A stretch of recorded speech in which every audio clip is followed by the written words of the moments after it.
Chapter 1339. Due to the sheer number of mages in the Cult King Academy, it was almost impossible to kill them all. The battle quickly fell into a stalemate. The three forces felt helpless. They could only set up a defensive barrier and stay inside for the time being. Is there something wrong with that guy? Xianxia said impatiently. Even though the entire Cult King Academy was surrounded by a large barrier, he was still very upset. Being in the same space as White Dragon Emperor Wally, Xianxia felt like he had met his natural enemy. It was as if he could lose his life in the next second. No matter who it was, they would feel uncomfortable, especially when they were surrounded in this space. He might lose his life at any moment. These people are not simple. White Dragon Emperor Wally glanced at the leaders of the three forces silently. He frowned a few times and looked a little serious. Archangel Michael, Xianxia, Seraphil, and Athasher were all releasing their magic power to set up a large barrier to protect the Cult King Academy. We have to fight back. It's too passive to just wait like this. Looking at the increasing number of mages in the sky, Xianxia finally lost his cool. Archangel Michael and the others nodded silently. But there's nothing we can do about it. Athasher shrugged and said unhappily, "This academy takes up a lot of space. Only the four of us can maintain this barrier to protect it. If one of us is missing, what happens if one of us is missing?" The ghost's ghostly voice resounded behind him. Athasher turned around and retaliated with a ferocious punch. Bam bam bam. Caught off guard, Athasher was sent flying. His magic power was also stopped, and a gap appeared in the barrier. Boom boom boom. The mages were like stray cats that smelled blood. They kept attacking the gap, and the gap on the barrier was getting bigger and bigger. What do you mean? Riaz and the others glared at White Dragon Emperor Wally with unfriendly looks. What do I mean? Don't you understand? White Dragon Emperor Wally said casually. At the same time, he also entered the tentacle state of the divine artifact. I actually know about the plan that you guys are talking about. I'm even one of the participants and one of the planners. However, something happened during that time, and my other accomplice hasn't appeared yet. White Dragon Emperor Wally looked at the sky, his face filled with confusion. You, Archangel, Xianxia, and Seraph's expressions changed as they waited for Wally. At this moment they could only maintain the barrier and couldn't leave. Ouch ouch ouch. Looks like I'm getting old. Athasher, who had crawled out of the ruins, was covered in snow. It was not hard to see how painful Wally's punch was. As expected of the governor of the fallen angels. Seeing this, Varley was not surprised. After all, he was the governor of the fallen angels and he could not be killed with one punch. Before we fight, I want to ask you a question. Brushing off the dust on his body, Athasher asked seriously, my deputy chief inspector found an organization hidden in the three major forces. I think it's called Calamity Mass, and the leader of this organization is the infinite dragon god Orpheus. What is the connection between the people who attacked us and Calamity Mass? The infinite dragon god Orpheus. This name was like a taboo. Those who knew her had a drastic change in expression and showed fear. Even someone as strong as Xianxia showed a cautious expression. The infinite dragon god Orpheus was an enemy that even gods feared. It's not just a connection. The people who attacked you this time belonged to the faction of the old demon king. Orpheus himself also participated. That guy might be dead already. White Dragon Emperor Wally laughed eerily. The person he was talking about was naturally dustless. As for why I participated, with a teasing look in his eyes, Wally flapped his wings, and suddenly countless black wings appeared. My name is Wally Lucifer. These words were like a level 10 storm, and Wally's brand new attitude made everyone dizzy. Their brains stopped working for a moment and they were shocked. Wally Lucifer also indirectly meant that he inherited the Demon King's bloodline and could be regarded as part of the old Demon King's faction. This guy is definitely the strongest White Dragon Emperor in history. Athasher said in a heavy tone, full of worries about the future. Perhaps the word miracle was born for me. White Dragon Emperor Wally's expression was arrogant. At the same time, he had the bloodline of the Demon King and one of the strongest God's destruction tools. He indeed had the capital to be arrogant. As long as this barrier can't hold, you guys will be finished sooner or later. The next one is... White Dragon Emperor Wally's gaze turned and stared at Xianxia, Archangel Michael, and Seraphil. His gaze finally landed on Seraphil. You'll be eliminated first. After saying that, Wally swooped down. Seraphil, who was trying her best to stabilize the barrier, looked terrible. She couldn't free herself to deal with Wally at the moment. She could only watch as White Dragon Emperor attacked, her eyes filled with despair. Boom, boom, boom. A sharp roar resounded throughout the world, and then a golden beam of light descended from the sky. The moment Wally was about to touch Seraphil, the golden light shrouded him. "Get away from me, big white lizard." The powerful light wave turned into a powerful impact, forcing the aggressive white dragon emperor to retreat. "You're just a loser. I don't know where you get your confidence from. Don't you think so, white lizard?" Chapter 1340. Within the beam of light, a large number of photons condensed and compressed, turning into a figure that everyone was familiar with. "Impossible, you should have been killed by Orpheus. How come nothing happened to you?" Wally was no longer as arrogant as before, and his voice was several times louder, sounding a little harsh. Hearing that, Dustless dug his ears and pretended to be disgusted. "You are not a eunuch, why are you shouting like that? Do you have some kind of special fetish?" After that, Dustless purposely kept a distance from Wally. "You..." Hearing that, Wally's handsome face swelled as if it was about to explode and his face turned red. "Being with this guy really makes me angry every time." Wally's face was green with anger, and the veins on his forehead were popping. If it were not for the fact that he still had many questions for Dustless to answer, he would have rushed up and fought him. "The companion you were talking about, is this guy?" The void suddenly twisted, and a woman with wheat-colored skin fell out, covered in blood, and there was an obvious dent in her abdomen. Just by looking at it, one could tell that she was in a terrible state. Of course, there was also a blonde boy dressed in female clothing who looked a little pale. He was one of Riaz's dependents, Gasper. "What's this guy's name again?" Dustless scratched his head with a headache and could not think of anything for a long time. "Oh yeah, I remember she said something about inheriting Leviathan blood or something." After Dustless said that, Seraphil's face suddenly became unnatural. Not only Xianxia, but she who was the Leviathan, was also the new demon king. "You bastard, there's no way you could escape from Orpheus, I know her strength, you must have used some dirty tricks." Wally looked as if he had seen through everything. "In your world, the infinite dragon god Orpheus is invincible. But I'm sorry, it's a fact that I came back safe and sound, and it doesn't matter if it was a trick or not." Dustless did not explain the matter between him and Orpheus. The dormant energy in his body surged as he smirked. "Since I'm back, you're in for it." Hearing these words, Wally, who was already unhappy with Dustless, clenched his fists even harder. Dustless' tone made Wally particularly uncomfortable. "Before you talk big, you'd better take a look at your surroundings," Wally said in a sarcastic tone with a hint of schadenfreude. In the sky, a dense swarm of magicians had already surrounded them. There are so many of them, several times more than before. Riaz, Junai, and the others were having a headache, especially Riaz's family. They all spread their wings, intending to fly into the sky to support Dustless. "I didn't expect you to be so charming that someone would be willing to go to hell with you." Wally curled his lips and said disdainfully, "Quantity? Do you think numbers alone can change anything?" Dustless could not help but laugh. He could only secretly judge the White Dragon Emperor Wally's shallow knowledge and narrow vision. This guy always thought that if he could not do something, others could not do it. This idea was really childish and idiotic. Buzz buzz buzz, the night was pervasive. Dustless's body floated out bursts of golden light. It was completely different from the previous photons. It was another kind of energy. It was also different from the holiness of the glint fruit just now. This energy wave was abnormally evil. What a strange thing. Xianxia and the others locked their eyes on Dustless, who was floating in the sky. Time seemed to have stopped at this moment. Everyone looked at Dustless in confusion. Even the large group of magicians who were attacking him stopped. The materialized light and shadow on his body changed dramatically, turning into a monster that looked like a human but not a human. It was an incomplete miniature double-faced Xuanhuan, and it also made a hand seal with Dustless. A very dangerous halo radiated from his body. Dustless said expressionlessly, "Tianjia Zhen Xing." Then he removed the Xuanhuan and quietly looked down at Wally. Nothing happened. Is he trying to scare us? Or are you trying to scare me? After a few seconds of silence, White Dragon Emperor Wally looked around and did not find anything special. Is he really trying to scare us? Riaz, Junai, and the other students of the Supernatural Research Department were confused. That's not right, Xianxia suddenly spoke. There was a rare touch of emotion in his voice. Look at the sky. Look carefully.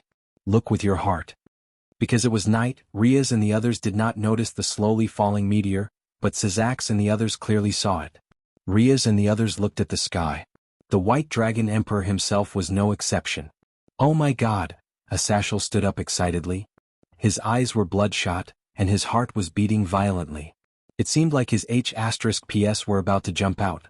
The strongest White Dragon Emperor in history had just arrived, and now the most monstrous human in history had appeared. Was the end of the world? That's a meteor? He can summon a meteor? And such a big one at that? The end of the world is really here. The breasts of Riaz and the others rose and fell like waves. She was panting heavily, so her cleavage swayed even more.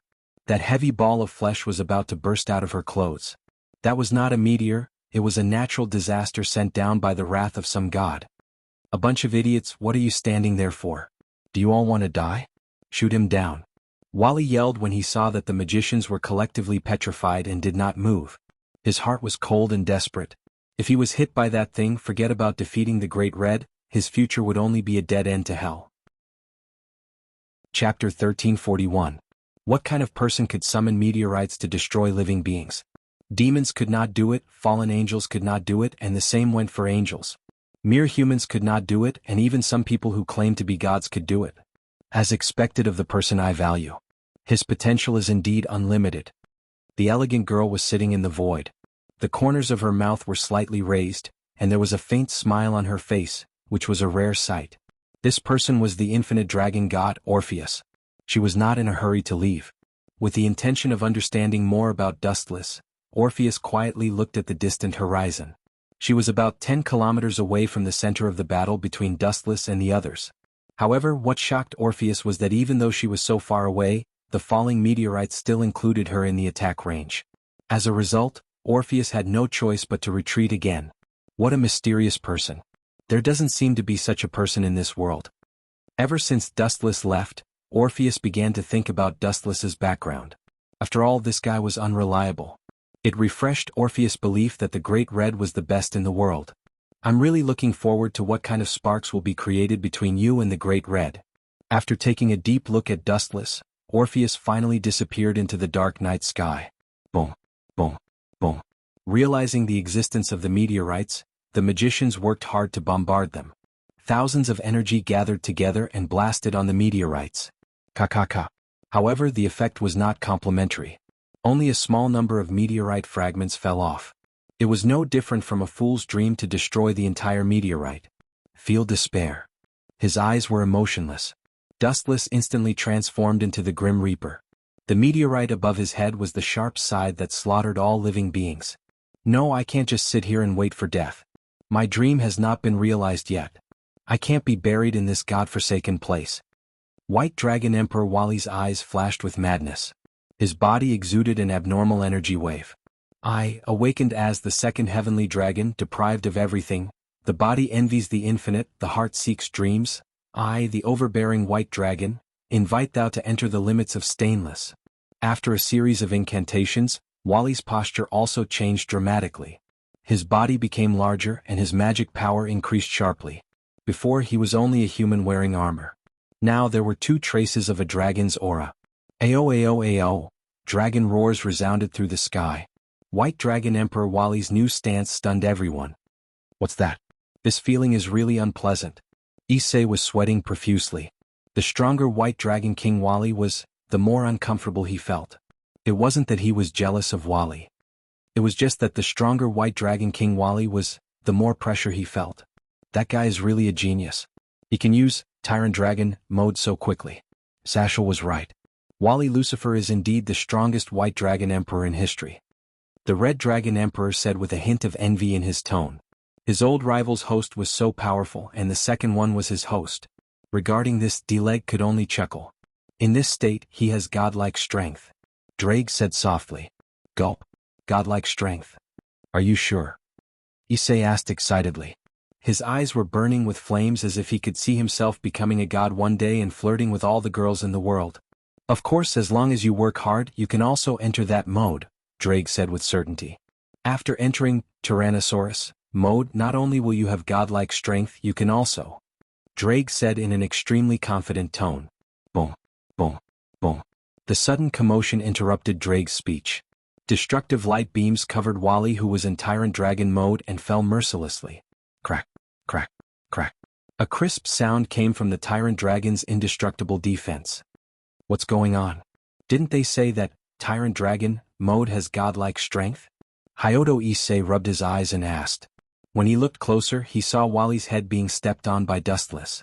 Tyrannosaurus's extraordinary silver body was also faintly blackened. It was obvious that he had been badly burned. It's just a big lizard. What are you screaming for? Dustless looked down at White Dragon Emperor Wally and asked calmly, It's night now. Didn't your family teach you to be quiet when others are sleeping? Brr, brr. White Dragon Emperor Wally screamed as if he was protesting against Dustless, but he was ignored. Is this what you mean by godlike strength? It's as simple as whack-a-mole. Issei's mouth twitched as he questioned Drake. If that's godlike strength, doesn't that mean Dustless can easily kill a god? This is an accident. That guy named Dustless can't be counted. He's a special case. Just like the computer games you humans often play, there are always all kinds of overpowered bugs. That guy is a bug in this world, so he's an unstable factor and must be excluded. Drake retorted with a red face. His dragon face was burning and he was extremely depressed. He had just finished speaking and Dustless came to slap him in the face. The speed of the slap was too fast. But this guy is really sick. I might not be able to defeat him even when I'm at my peak. Red Dragon Emperor Drake's tone was filled with fear. In his heart, he had already classified Dustless as the Great One, real Red Dragon Emperor, and the infinite dragon god Orpheus. Chapter 1342. It was no wonder that the Red Dragon Emperor Delegu had such an unrealistic idea. After all, Wuxian was so powerful. Suppressing the shock in his heart, Hyodo Issei asked curiously, Drake, is this guy like the legends? Is he the reincarnation of a god? The rumor of Dustless is the reincarnation of a god had already spread in the demon realm. Hearing this, Drake fell silent. His huge dragon eyes were filled with doubt as he said blankly, To be fair, I once had the same idea, but the gods of all mythological systems are not as good as him. Gods are not as good as him? Hyodo Issei's hair stood on end, and his tone became a few notches higher. Gods? What's that? Hearing this, Drager showed a look of disdain and replied disapprovingly, A mere deity is nothing. I can tell you that when I was at my peak, the White Dragon Emperor Rubian and I were both above the gods. A mere deity is not worthy of being in the Hall of Elegance. Drake's tone was extremely arrogant, filled with pride and arrogance. Then between you and Dustless, who's stronger? Hyodo Issei blinked with interest. Hearing this, Drake paused for a moment before he said with certainty, He's just a little bit stronger than me. Remember, just a little bit, like a grain of sand. At this moment, in another direction. Impossible, I've already entered Tyrant Dragon mode, how can I still not be your mash? Even the result is the same. It's one thing to lose in Forbidden mode, but why did I still lose in Tyrant Dragon mode? Should be. Because you're too weak. Hearing this, Dustless spoke, shattering White Dragon Emperor Wally's confidence as he said softly, I never said that I used all my strength when I fought you, Wally. You? Hearing this, White Dragon Emperor Wally was so angry that he trembled. He felt extremely wronged. In the past, he naively thought that he could easily defeat Dustless with Forbidden mode. He did not expect that he would still be defeated with Tyrant Dragon mode. I will not lose so easily. White Dragon Emperor Wally struggled in his death throes. Enraged, he erupted with powerful energy fluctuations and miraculously forced Dustless to retreat. What a strange item. Dustless frowned as he stared at White Dragon Emperor Wally. The White Dragon Emperor's light wings and the Red Dragon Emperor's gauntlet both had the same characteristic. The more emotional the host was, the more power they could unleash. Right now, Wally seemed to be learning from Hyodo Issei. Ao. White Dragon Emperor Wally's power gradually increased, almost multiplying. Because the light on his body was too obvious, it felt like it was daytime even though it was night. How boring. Dustless shook his head in boredom. His patience gradually disappeared. He planned to persuade White Dragon Emperor Wally to get out of here so as to avoid humiliating himself. However, a thick beam of light whizzed over. Hurry up and leave. Chapter 1343. Dustless was not surprised that White Dragon Emperor Wally was defeated. Unless he wanted to stay and die, running away was his only choice. There was no other way. You let him go just like that? Riaz and the others from the Paranormal Research Department surrounded Dustless. They looked at the White Dragon Emperor Wally who was running away in disgrace. I have no feud with him. Why would I kill him? Dustless asked in return, full of confidence. Even if the Taishan comes again, I can easily defeat him, and I don't think he can be my enemy anymore. Why? Riaz and the others asked blankly, all looking at Dustless. This guy was too mysterious, and they could not wait to find out how many secrets he had. Intuition, Dustless shrugged and said casually. Hearing that, the group of girls immediately rolled their eyes, secretly cursing Dustless for talking nonsense. Damn it. This was also the base camp of Wally's gang in the mysterious dimensional world. What do you think, Wally? The infinite dragon god Orpheus appeared without anyone noticing.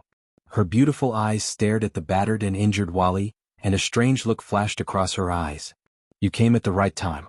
Why didn't you stop him? It's the first time in my life that I've been beaten so badly. It's the first time I've suffered such a big loss. Wally was furious and his temper was extremely bad. After the battle with Dustless, the confidence that he had painstakingly accumulated over the years was shattered. Sigh. The infinite dragon god Orpheus also sighed softly, which was rare, and said in a tone that was within her power, I tried to control that guy but I failed. All in all, it's not a loss for you to lose to him. If I were to fight him, I might not even have a chance of winning. If this was said by Dustless, Wally could immediately laugh it off as a joke. However, since it was said by Orpheus herself, he had to consider it carefully. Is he really that terrifying? Wally took a deep breath. Even though he had a deep understanding of Dustless's strength, he still felt that it was impossible for him to defeat Orpheus. After all, she had unlimited power. I have limitless power, but so can others. A strange look flashed across Orpheus' cute little face as he waved his hand in an imposing manner and said in a dignified tone, Anyway, he's not our enemy yet. I'm confident that with a little effort, I can turn him into a teammate in the trench. Remember, he's a potential ally. Time flew by. In the blink of an eye, 3 days had passed. I'm so sorry, Dustless, Xuan. In the dimly lit room, a gentle and apologetic voice sounded. Dustless, Genova, Wisteria, Rena, and the other person who spoke just now, Archangel Michael. It's fine. I'm bored anyway. I can use this opportunity to skip school. That way Riaz won't have anything to say. Dustless waved his hand, his face full of generosity. Listening to his teacher's lecture, he felt like his head was about to explode. I've already told you before that I'm going to leave Genova and Wisteria Arena at your place to train. I have no choice but to disturb you. To express my apologies, please accept this. A mighty lightsaber appeared in Michael's hand, exuding an indescribable aura. It was unusually cold. When they looked at each other, their eyes felt a slight burning sensation. This is Ascalon with the Dragon Slayer sword. If you don't mind, please accept it. With that, the beautifully shaped Dragon Slayer sword in Michael's hand floated to Dustless. In other words, this is a reward? Dustless glanced at it and asked. In the end, it was still a subordinate. So be it. I'd be an idiot if I didn't take advantage of it. You're right. I'll leave the two of them to you from now on. Seeing that Dustless had Ascalon as his subordinate, Michael let out a sigh of relief. If Dustless wanted to send Genova and Wisteria Arena back to him in the future, he would definitely be embarrassed. This was also a good way to build a good relationship with Dustless, who had great potential. He even ordered Genova and Wisteria Arena to have a breakthrough relationship with Dustless. That way, when Dustless rose in the future, the angels who were gradually declining would also be able to benefit. It would be best if they could take advantage of the situation to rise up. He even planned the marriage between the two girls and Dustless. After all, he was a pure human, so there was nothing wrong with it. Archangel Michael really put in a lot of effort. Don't worry. I'll definitely train the two of them until they become famous figures in the world. Dustless patted his chest and promised. Although he knew Michael's plan, he had no intention of rejecting it. In fact, this was indeed a small matter for Dustless. Besides, Dustless had a good impression of the two girls. Although his swordsmanship was average, Dustless had seen many swordsmanship masters such as Hawkeye and Red Hair Shanks. He still remembered their swordsmanship in his head. He could definitely teach them to Genova and Wisteria Arena. I've said what I wanted to say. Goodbye. After saying that, Michael's body emitted a warm light that dissipated until it disappeared. Finally, I have some free time. Dustless casually laid down without caring about his image. His eyes were filled with fatigue. When he was about to take a nap, he suddenly realized that his body had become much heavier. His eyes that had just closed opened again. Genova and Rena. How dare you? Why are you two sitting on my body? Get off me. Chapter 1344. Someone inexplicably sat on his body. If it was an ordinary person, Wu Chen would have already smashed him into pieces with a slap. The sudden actions of Genova and Irina really made Dustless confused and abnormally puzzled. "You're our master, it's necessary for us to know each other better," Rena said matter-of-factly as she tried to take off Dustless's pants. "Hold it, all of you, stop." Noticing the loosening of his pants, Dustless quickly called for them to stop. Looking at the two women who were like wolves and tigers, he could not help but wonder what kind of crazy place the church was. "Who taught you all this?" Dustless asked impatiently as he rolled up his sleeves, as if he was going to beat up the person who taught Genova and Rena bad things. "Didn't Master and Rias come here the same way?" Genova asked, confused. "That's because..." Hearing that, Dustless opened his mouth but found himself speechless. He did not expect Genova to see him being intimate with Rias. "Rias and I did it because... The reason is not important, I want to have children with Master," Genova said unreasonably as she pounced on Dustless's body and started tearing off his clothes. Rena was no exception. Her eyes were glowing as she stared at Dustless as if she was looking at a delicacy. Dustless's body made her hungry. "There's something wrong with the way they look at me." Noticing the two women's strange behavior, Dustless frowned slightly. Genova and Rena gave off the feeling that they were brainwashed. Dustless immediately thought of a handsome man, Archangel Michael. In order to win me over, that guy might have fed them some bewitching potion. Dustless did not know whether to laugh or cry. He was conflicted about Archangel Michael's good intentions. Although this kind of luck was not bad, it came so suddenly that he could not accept it. He had no choice but to comfort the two women. "I have something to do now. When I'm free we'll discuss the big problem of having children." Genova and Rena looked at Dustless as if they had been electrocuted. "Really?" Biting their lips, the two women asked nervously as if they felt that it was impossible. "Although I've lied to countless people, I have my principles. I've never lied to women," Dustless said without blushing or panting. When it came to telling lies, it was one after another. "Move your faces closer." Wu Chen waved his hand with a gentle smile on his face. Genova and Irina looked at each other. Although they were a little confused, they still came over obediently. Archangel Michael had told them to just follow Dustless's words as if they were the Lord's orders. Moi. While Genova and Rena were thinking, Dustless attacked decisively. He left his saliva on their faces and used his mouth to sneak an attack on their delicate faces. However, the two women did not look embarrassed. Instead, their faces were filled with joy and excitement. One of Dustless's thoughts was confirmed. "It should be Michael's doing. That's why they're so loyal to me. They really like to poke their nose into other people's business. Are angels also so nosy?" Dustless stood up and patted his clothes. After brushing off the dust, he stretched and said, "Let's go home together." Rena and Genova did not have a place to stay. They had to stand with Dustless, so they could only stay in Junai's house. Junai's house was suitable for 2 or 3 people. Once there were more people, it would immediately become crowded. Xianxia was thoughtful. In just one night, he had transformed Junai's house into a magnificent villa. He even said that he would send 500 maids over. Rias, who knew Dustless's personality well, rejected him on the spot. In the end, she only sent Gilifia and a few other servants to take care of Dustless and the rest. This is the privilege of the strong. As long as you're strong enough, you can have anything you want. Under the setting sun, the golden villa looked like it was plated with a layer of gold. It was beautiful. The surroundings were elegant, and the scenery was refreshing. It was like a paradise. Dustless stood in front of the villa. Beside him were Gilifia and the other maids. That bastard Xianxia sent his wife here as a servant? Dustless's mouth twitched. While Gilifia was one of the maids, and this was her job, sending his wife to take care of his future brother-in-law was something that Dustless admired. Demons sure are powerful. In the human world, a villa like this would take at least a few years or even a decade to complete. Dustless sat down leisurely. Grifia and the other maids immediately crowded around him and skillfully brewed a fragrant afternoon tea for him. "Have a seat, Gilifia. If I'm sitting alone, it'll be too much of a nuisance if all of you stand and look at me." Dustless pointed at an empty seat beside him. However, Gilifia shook her head resolutely and said in a cold, professional tone, "Lord Dustless, please conduct yourself with dignity. It's my working hours now." Cough, cough, cough. Hearing that, Dustless spat out all the tea he was drinking. Looking up at the slender and expressionless Gilifia with interest, Dustless did not expect her to call him Lord. Moreover, Gilifia was the Demon King's wife. What an untactful woman. Shaking his head, Dustless did not want to waste any more words with Gulifia. The world of demons? No, the entire world was like that.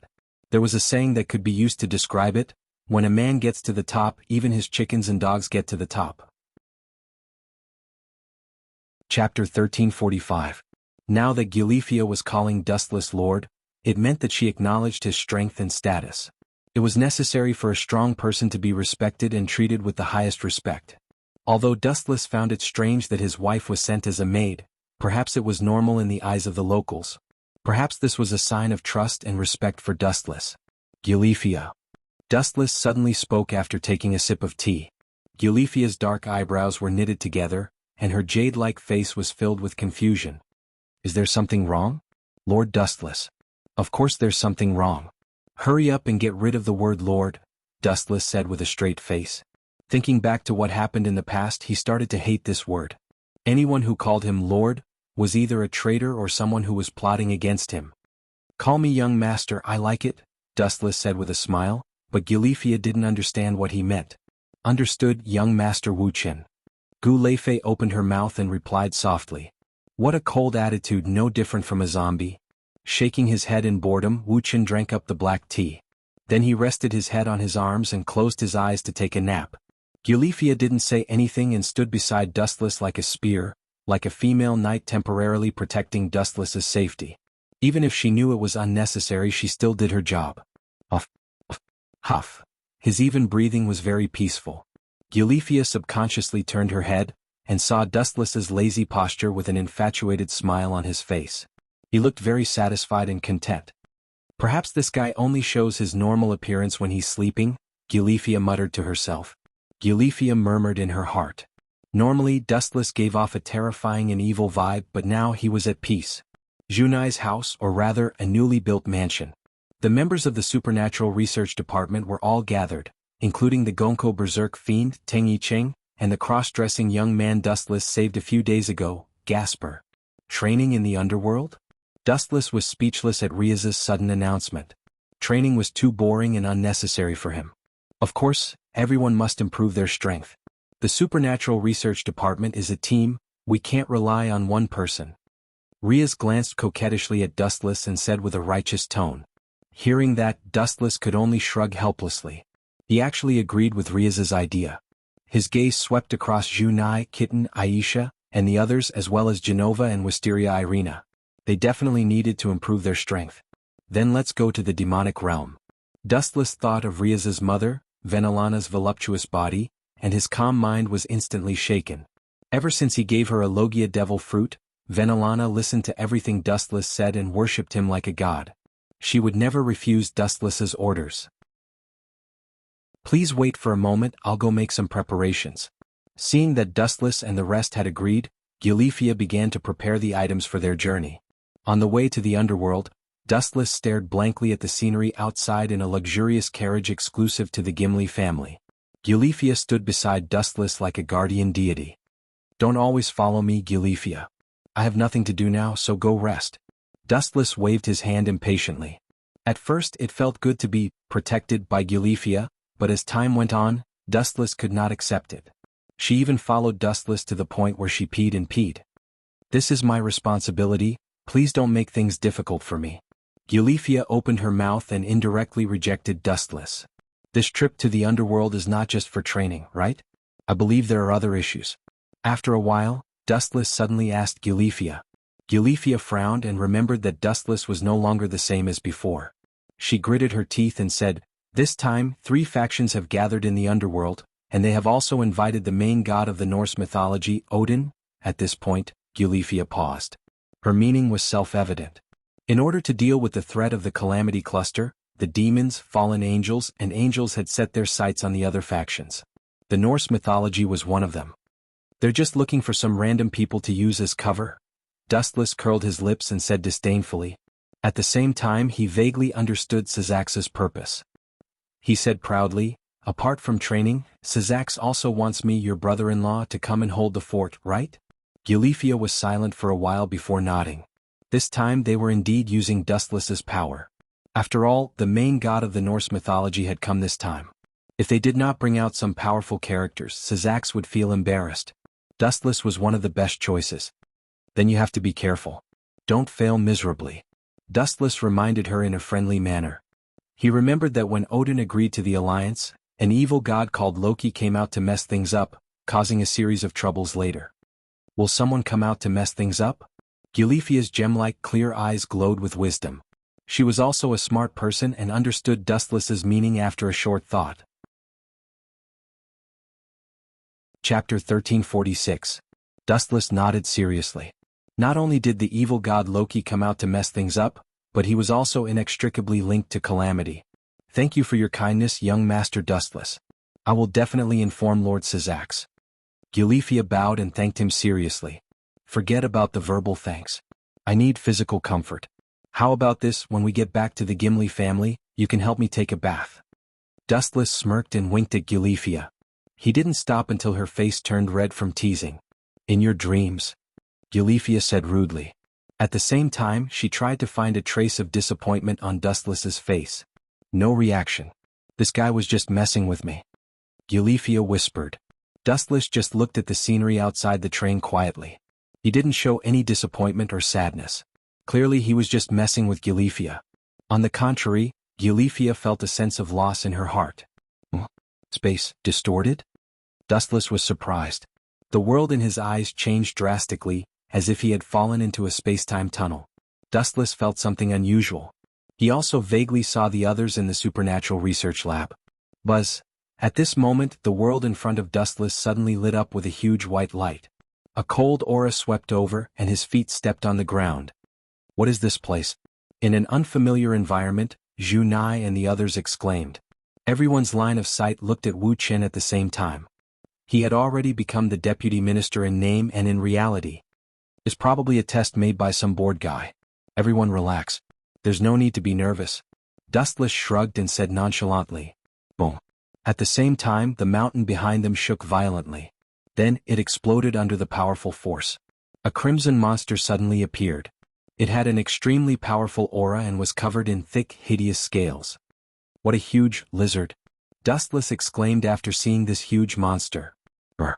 To his surprise, the monster Dustless was staring at let out an earth-shattering roar. I'm a dragon. Ah, so it's really a dragon. No wonder I felt it was similar to the white dragon Emperor Wally. Dustless smiled and scratched the back of his head awkwardly.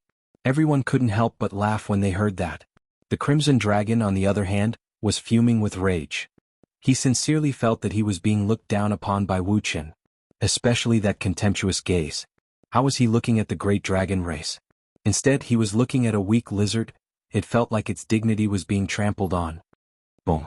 A blazing pillar of flames engulfed the dragon's mouth, instantly pulling Dustless into the sea of flames.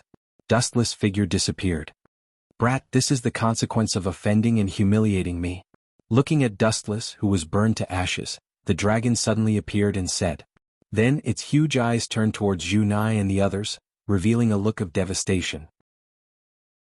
I say, you can't be thinking that you can eliminate me with such a shallow move, right? Light appeared out of thin air and slowly condensed into Dustless's body. Looking at the huge lizard that was full of flaws, Dustless raised his hand and mercilessly kicked it. Lightspeed kick. A straight flash whizzed out. Although it was aware of the danger, it had already dodged quickly. However, no matter how fast it was not worth mentioning compared to light. It was inevitable that it would suffer a great loss in the end. Boom, boom, boom. The crimson lizard's head exploded with a blinding flash. The powerful explosion flattened the surrounding ground. The lizard was also blasted back. Its body smashed into the thick mountain before it could stop. The defense of this kind of scale armor is not bad. Dustless nodded secretly.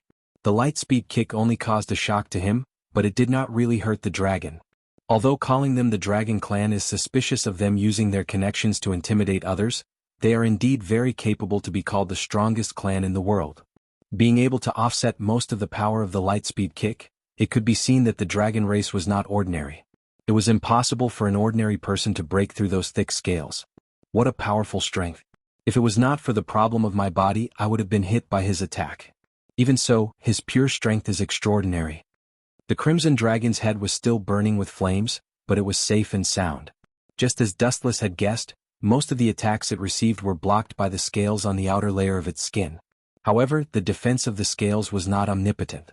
Looking closely, the center of the area that was hit by Dustless's attack was deeply dented and turned into scrap metal.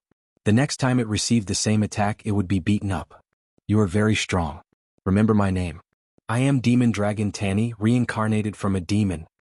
The huge dragon eyes focused on Dustless and could not move. Tanny had already forgotten the mission that he was suddenly asked to do.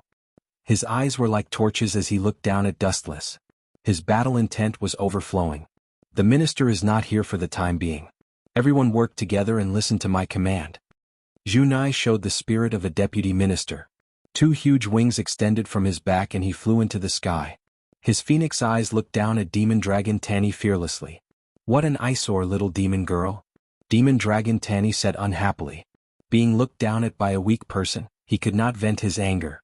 He opened his mouth and spat out a thick pillar of fire. However, Dustless instantly appeared in front of the pillar of fire. A height of 100 meters was enough to suppress the sky. Maybe it was just like what Hyodo Issei had said. Maybe Wu Qin had mistaken them for insects and trampled them to death. Let's retreat. We will only be a hindrance if we stay here. Xuanhuan had no choice but to give the order and leave the battlefield to the 2 colossi. Hey, Pocket Dragon, do you still think you're big this time? Are you as big as my complete body, Kinsusuno? If you think you're small enough, I can make him bigger. Dustless asked jokingly. Kinsusuno's height would be increased again by incorporating other abilities such as immortal arts. Looking down at Demon Dragon Tanny who was flying around, Dustless had a teasing expression on his face. He hooked his finger at him and the meaning was self-evident. Humph, it's just an empty shell. Demon Dragon Tanny retorted with a red face. His red old face became even redder. He was disgusted by Dustless. Dustless was just a tiny grain of sand a moment ago. Now he had transformed into an ancient godlike existence, and Demon Dragon Tanny had become a baby in his eyes. Demon Dragon Tanny was gloomy. This thing is just an empty shell. I can kill it in one hit. Demon Dragon Tanny bared his sawtooth-like fangs, and a huge fireball condensed in his mouth. Seriously, I wanted to train them. How did it turn out like this? On a mountain far away, Asashel and Gulifia were beside Laius. This is all because you 2 hid it from him, Gulifia said indifferently. At the same time, she glanced at Asashel from the corner of her eyes. He probably had other plans. He wanted to use the legendary dragon to test Dustless's strength. Boom boom boom. Thick flames attacked. The huge pillar of fire was only 7 to 8 meters thick. The high density of the flames could even melt diamonds in an instant. Not bad. But Kinsusuno's golden sword was unsheathed from its scabbard. Dustless controlled the Tachi of light with his mind. Still too weak. Boom boom boom. The tip of the Tachi of light flashed with a flash of sword light. Like a hurricane, it instantly destroyed the incoming pillar of fire and crushed it with an unstoppable force, turning it into sparks that filled the sky. But this was just the beginning. Whoosh whoosh whoosh. The unstoppable blade continued forward. It was unstoppable. Even the lazy clouds collapsed on their own. Everything that came into contact with it was destroyed. The range of the attack from the front to the back was actually dozens of kilometers away, and there was an endless gap in the depths of the sky. This state and this unparalleled attack. It's already surpassed me at my peak, Hyodo Issei's divine weapon Drake said numbly. Ordinary dragons were like pocket-sized people in front of Kinsusuno. Only the Great Red could compare. And the most shocking thing was that from Dustless's tone, this majestic giant seemed to be able to grow bigger. It was not at its peak. Chapter 1348. The power of Kinsusuno's perfect form was revealed without a doubt. The 100-meter-tall body looked like the culprit that destroyed the world. The ferocious Tengu armor made people not dare to look at it directly.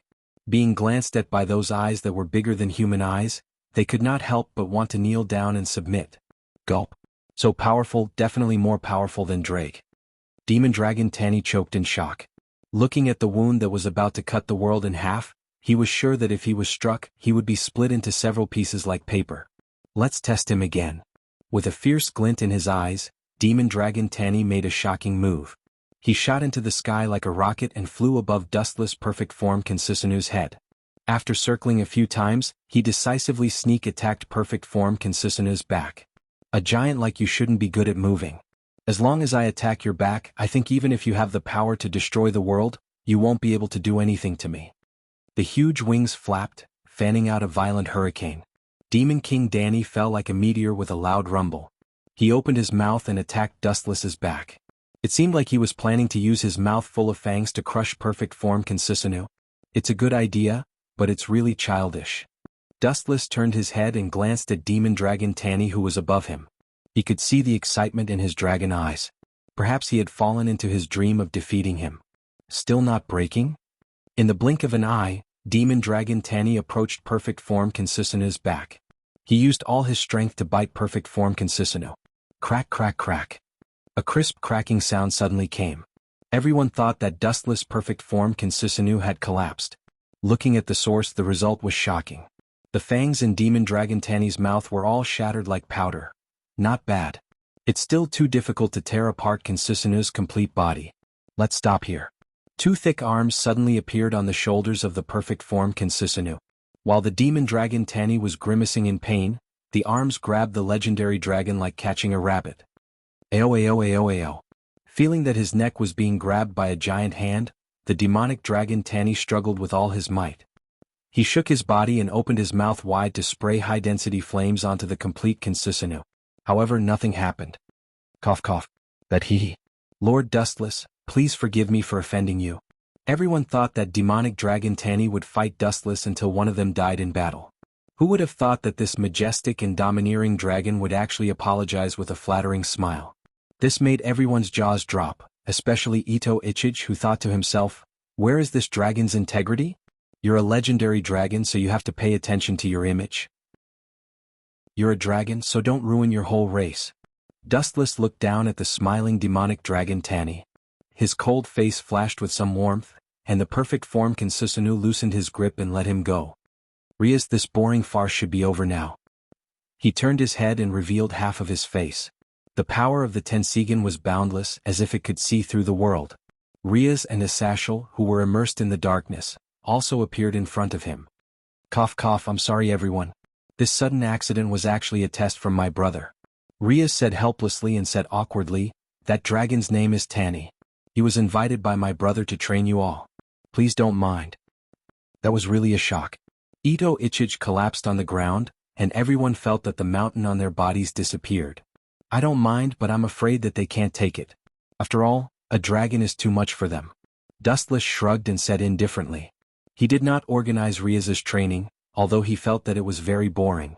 This method of improving strength was also very slow, and in Dustless's view, there was no future. Long time no see, Tanny. The Red Dragon Emperor's gauntlet glowed with emerald light, and Drake's hoarse voice entered everyone's ears. Long time no see, de Drake. Demonic Dragon Tanny replied in a nervous tone. At the same time, he peeked at Dustless from the corner of his eyes, afraid that Dustless would change his mind and tear him apart alive. He still could not control his body well. The perfect form Consisinu was too much of a deterrent. It was the first time he met someone of this level who was so powerful that he could easily kill him. Don't mind it. Dustless glanced at demonic dragon Tanny and said casually. He did not have any ill feelings towards this funny dragon, although he was a little smart. Everyone, let's return to the Gimli family's territory first. Mother and brother have prepared a banquet to welcome you. Consider it an apology for this rash action. Rias smiled elegantly. Her bell-like laughter was very pleasing to the ears. Speaking of which, why did I feel so many powerful auras just now? Are the gods of other mythological systems here? I'm really looking forward to the gods of this world. Dustless muttered to himself and looked at Rias expectantly. I'm not sure about that. Rias shook her head blankly. She had not returned home yet. How is this possible? This place is hundreds of kilometers away from the Gimli family's territory. How did he know the situation there? Did he rely on his own senses? Gilifia's heart was in turmoil and she could not calm down. Her beautiful eyes were filled with shock as she looked at Dustless in disbelief. Her heart was about to jump out of her chest. Chapter 1349. Due to her excessive shock, Gilifia's chest heaved violently. Her heart was filled with shock. She had only just received news about Sazax, but Dustless had received it at the same time. He had sensed it with his own strength. What kind of monster is this guy? Gilifia bit her lip, her lips trembling slightly. There's going to be a big banquet in a few days and all of you will be attending. I heard that the younger generation of demons will be there. Of course, there will also be an important guest, an old man from Northern Europe, Asashel interjected. So it's someone from another mythological system. Dustless mumbled to himself. There seem to be many mythological systems in this world. Should I drag that old man called Odin down from his position as the main god and replace him with me? Dustless lowered his head in thought. It seemed that he was hesitating whether to kill Odin or not. Shut up. Don't say things like that. Xianxia scolded with a straight face. She had even forgotten about their relationship as master and servant. Even jokes should stop before going too far. This guy really is lawless. Asashel lamented in his heart. He did not doubt Dustless's strength. If this guy was determined to snatch Odin's position, then no one would be able to stop him. At this moment, Dustless suddenly looked up with a frown. What's wrong? Xianxia asked. She was already on her way to the Jianghu family's magic circle. It's nothing. I just sensed a familiar aura. Don't worry about it. Dustless shook his head as he looked at Kitten thoughtfully. A rare look of fear flashed across her naturally dazed face. Looks like it really is her sister. Dustless mumbled. He had met Black Song of Taching once before and was somewhat familiar with her. He still remembered her scent. All in all, our mission in the underworld this time is to train. I hope you can do your best. Ria's gaze swept past Junai and the others as she pointed at Asashel. This guy will be the consultant of the Supernatural Research Department from now on. Asashel was like a black hole, instantly attracting everyone's attention, including Dustless. Call me Sir Asashel. Asashel grumbled to Rias. How rude was it to call his teacher that guy? This guy looks young on the surface, so he's probably an old antique. Moreover, he looks frivolous on the surface, and his attitude is no different from that of a brat. In reality, he's a very serious person. Dustless nodded to himself. To a certain extent, Asashel was indeed suitable to be a consultant for the Supernatural Research Lab. Everyone is done. Please leave with me. Xianxia pointed at the magic formation behind her and gestured elegantly. Dustless's killing spree had already been forgotten. He was just an ordinary person and she treated him as an equal. Evening at the dinner of the Jimenez family. Dustless was familiar with Ria's parents, but when Ria's mother saw Dustless, the seductive way she winked at him was too much for Dustless to bear. Tisk, it's just a logia devil fruit, and this woman is already dead set on me. Dustless was filled with disdain. A devil fruit was too easy to bribe. He still had a lot of them in his system. I'll give one to Ria's later. Glancing at Ria's, Dustless made up his mind. He had even chosen the type of devil fruit. The dinner ended happily, and when it was time to rest in the middle of the night, before Dustless took the initiative to find Ria's mother, Venelana, she impatiently came to find Dustless to make a baby. In the dark room, Venelana's moans that sounded like she was in pain and pleasure could be heard from time to time. It made one want to commit a crime, and one could not help but imagine in a direction that was not suitable for children. I've already prepared everything that needs to be prepared. Venelana smiled and pinched Dustless's face. Following her lead, she looked at the table. A lot of sex toys had already been prepared. She had not seen Dustless for a while and she wanted to go all out tonight. Since you're here, I won't hold back. Dustless did not have the word restraint in his mind. A person should be free and easy. He was like a hungry wolf, fiercely pouncing on Venelana. And Venelana fully cooperated with Dustless. For his requests, no matter how perverted they were, Venelana did not reject them. She accepted them all and satisfied Dustless's various strange tastes. How crazy does this woman want strength? She's probably willing to sell her soul? Wuxian couldn't help but be speechless. He looked at Venelana who was sleeping soundly. Then he walked to the balcony alone in his pajamas and stretched himself lazily. However, he found that a pair of eyes with bad intentions was quietly looking at him. You've got guts. Have you forgotten the lesson I taught you before?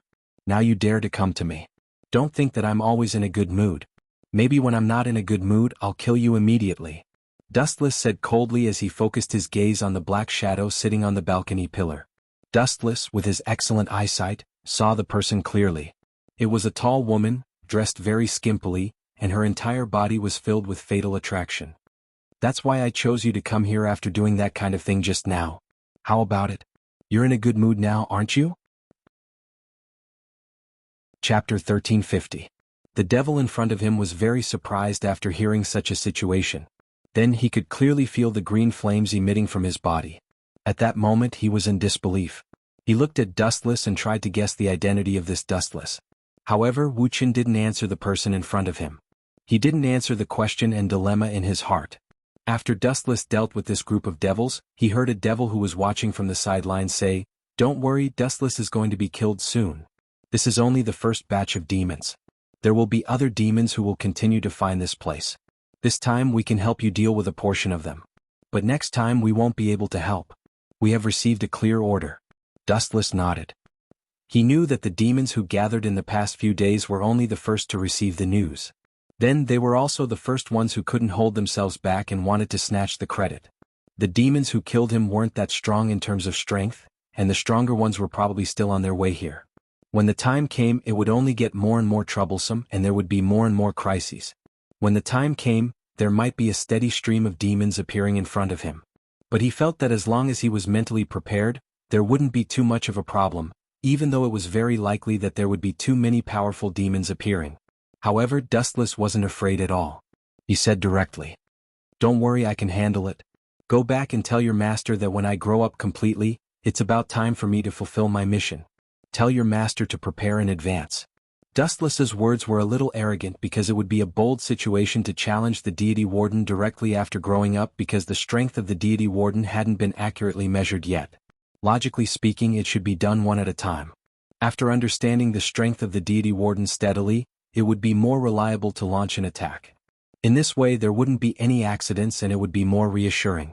However, Dustless's message was that he would challenge them as soon as he matured. Dustless wasn't sure if those first-rank demons would be like what he said, but he really intended to do so. Because when he felt that his strength was about the same, he could boldly challenge the demon god. There was no need for him to gain experience and fight steadily. He wasn't originally from this world, but he accidentally came to this world. Therefore he had to quickly do what he needed to do and then leave. Dustless reckoned that if he came here with such a body, then what he should do was to get rid of the demon god. After dealing with the demon god, the demon realm might be in chaos. At that time, Zhao Hai's mission would be to destroy the entire demon realm. However, Dustless felt that after getting rid of the demon god, the subsequent matters wouldn't have much to do with him. It was likely that he would have found the space-time tunnel by then and be able to leave. But for now, these matters didn't have much to do with him. After all, he was still in the process of maturing, so he still needed to grow and have a certain foundation. In this way he would be in a better position to negotiate. Dustless thought about it again. After thinking about all this, he went to rest. He wanted to recover his consumed strength as much as possible and prepare for tomorrow's battle. The next day after dawn, Dustless looked at the mess in his room and sighed. However, Dustless calculated the time. It was almost time for him to leave the city. After all, there were other exorcists in the city taking turns to take their turns. This way the peace of this city could be maintained. After that, Dustless packed up and set off with his team. During this process he told them the truth. He said that he encountered a problem and that he might be in a very serious situation during this period of time. That is, he might be wanted by the demon realm. There would be a lot of demons attacking him along the way. When the others heard this, they were also a little surprised, but they quickly reacted and directly said, "That's right. That's right. That's right. It's okay. No matter what happened, Dustless, we will always support you and help you. We won't let you fall into danger. After all, we have been standing side by side for so long, so our relationship should be quite deep. I don't think there's a problem." After hearing such words, Dustless was naturally very touched and nodded solemnly. He really felt that if it was possible, he should treat them a little better in this last situation. This way it could be regarded as repaying their care for him. When the last few people were on the road, they were directly intercepted by demons. Dustless specially counted the number of demons at this moment and estimated the level of those demons. Dustless felt that for the exorcists present, it was not a serious matter. Therefore the few of them quickly cooperated and attacked those devils swiftly and neatly. There were a lot of devils and it seemed like they had planned this beforehand. They were waiting for everyone to appear here so that they could attack them directly. Under such a situation, 3 demons appeared on Dustless's side. Moreover, these 3 demons seemed to have different strengths. These 3 demons should have a certain degree of tacit understanding and cooperation for a long time. They took turns to attack. When Dustless also launched an attack, they also quickly responded to a certain degree. It could be said that their cooperation was very complete, making Dustless feel a little difficult to attack. Dustless held the Tang saber in his hand, thinking about the flaws of these individuals. He also paid attention to the situation of the people around him. Chapter 1351. The sudden intruder was dressed in revealing clothing. A pair of heavy meatballs were half exposed, provoking people's most primitive desires. The girl's charming eyes were like silk, brimming with charm. Touching Hago.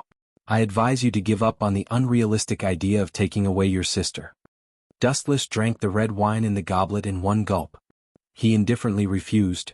If you want to take away Kitten, you must first have the resolve to kill me. Dustless's words made his position clear, causing Taching Hago to frown.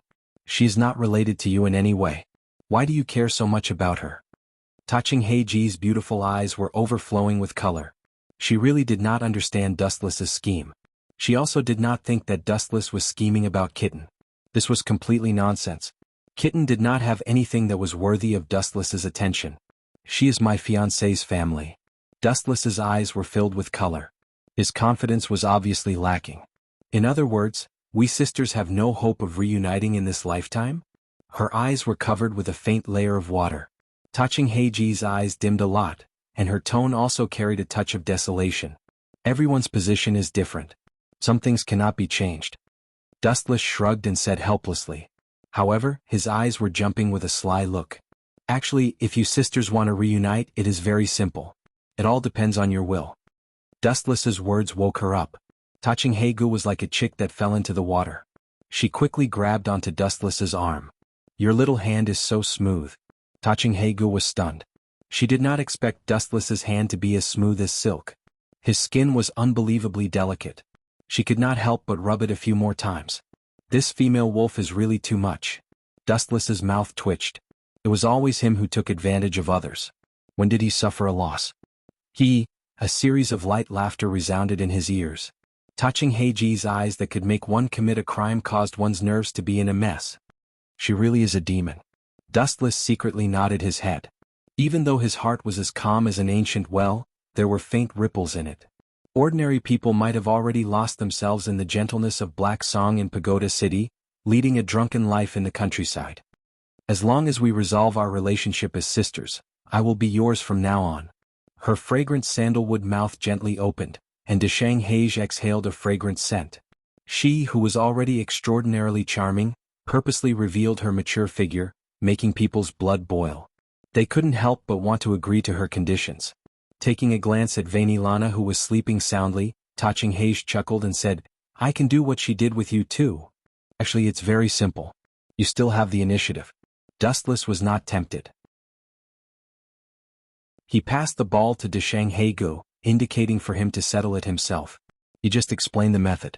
It's actually very simple. As long as you become Riaz's dependent like Kitten, all these problems will be solved. There won't be any confrontational relationship between the two of you due to different factions, and you can be together every day. Dustless chuckled and leaned against the wall peacefully. He looked calm and composed, and he was not afraid of her rejection at all. You want to poach Wally? Narrowing her eyes, Deshang Hage suddenly understood. If she jumped ship to Riaz's side, there was indeed no one who could stop her from meeting Kitten. Poach? Aren't these words too unpleasant to hear? I'm guiding you onto the right path. Do you think that I'm not as good as that arrogant lizard kid? When Dustless mentioned himself, he was in high spirits, but when he talked about Wally, his face was full of sneers. He mercilessly retaliated. His vision is too narrow. Do you think he can defeat the Great Red with his strength? That kid always gives me the feeling that he hasn't even graduated from kindergarten. You're insulting my boss in front of me. Is this really okay? Deshang Hage asked speechlessly. Dustless really did not treat her as an outsider at all. He completely treated her as one of his own. This is the truth. Dustless reiterated, not to mention that Lizard Kid is my enemy. Every man for himself. After I kill Wally in the future, you'll still have to find another place. It's not hard to find a suitable home now. Of course, if you want to think of it as poaching Wally, that's fine too. Dustless stared at Deshang Hage's little face and said, Give me time to think about it. Deshang Hage lowered her head and fell into a dilemma. She was tempted by Dustless's suggestion. Listening to Dustless's tone, she smelled a trace of cold, murderous intent. If Wally really died in the future, she had to find a suitable home. Dustless in front of her was indeed not bad. He completely defeated White Dragon King Wally in all aspects. Give me 7 days to think about it. Taking a deep breath, xianxia chose to leave for a while. Her mind was in a mess right now. She could not think steadily and was unable to concentrate. No problem. Dustless slightly nodded and immediately continued, remember, if you stand on Wally's side, you can forget about seeing Kitten in your life. You should know my strength. It's easy to stop the two of you from seeing each other. Hearing this, xianxia's hard-won good impression of Dustless instantly disappeared. This guy relied on his strength to be so despicable and ruthless. He did not have the style of a strong person at all. Don't stare at me like you want to eat me.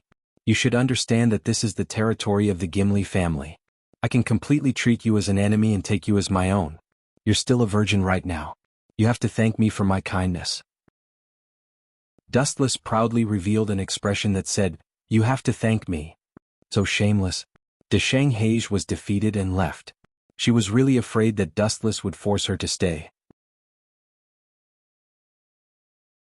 Chapter 1352. After witnessing Black Song of Tower City turn into a black wind and disappear, Silver returned to hug Vainilana and fell asleep peacefully. The next morning the sky was turning bright. Vainilana, who woke up first, took a deep look at Dustless before leaving quietly. As for when Dustless attacked, it was already late in the morning. Time was tight, and the dependents of the Supernatural Research Department were all undergoing intense training. Only Dustless was walking around in boredom. He had nothing to train and no one could train him. Bored, he strolled around the Gemengli family's territory alone to kill time. It seems to be the same as the human world. There's nothing special about it. On the streets, Dustless strolled around looking left and right. He realized that it was the same as human society. There were all kinds of supermarkets and peddlers selling vegetables and fruits. The only difference between them and humans was that they were all demons with black wings. Thud, thud, thud. Suddenly there were messy footsteps in front of him. Dustless raised his head instinctively. Bang, bang, bang. A ferocious force came from the front, and Dustless, who was caught off guard, was sent flying. Ouch! F***ck. Dustless sat on the ground and touched his red forehead. It hurt a little. Just as he was about to teach the bastard who attacked him a lesson, a delicate arm suddenly grabbed him. I'm sorry, are you all right? A pleasant and crisp voice asked. It seemed to be the person who bumped into him. I'm fine. Dustless complained with a dark expression. He was knocked down by someone for no reason due to his carelessness. How could he endure this? Unable to restrain his anger, he raised his head and roared angrily out of humiliation. How dare you, you are... The words at the tip of Wu Chen's tongue stopped abruptly. What entered his sight was a silver-haired girl with an extraordinary appearance. Her watery eyes were moving nimbly, and her face was full of apologies. Silver hair drooped down on Dustless's head. The 3,000 strands of willow hair were filled with an elegant fragrance. It was very pleasant to the smell. The young girl's skin was fair and beautiful, her facial features were as beautiful as the moon, her bright eyes sparkled like stars, and her delicate red lips were like a blooming poppy flower, emitting a magical power. The young girl's face was filled with nervousness as she nervously looked at Dustless. After a while, she let out a sigh of relief. It seems like he's not injured. Otherwise there would be another expense. It smells really good. Because the two of them were too close, Dustless could still clearly smell the faint fragrance of the girl's body. It lingered in his mouth and nose for a long time. Why does it feel so familiar? Staring at the nervous girl who grabbed him, Dustless felt a sense of familiarity.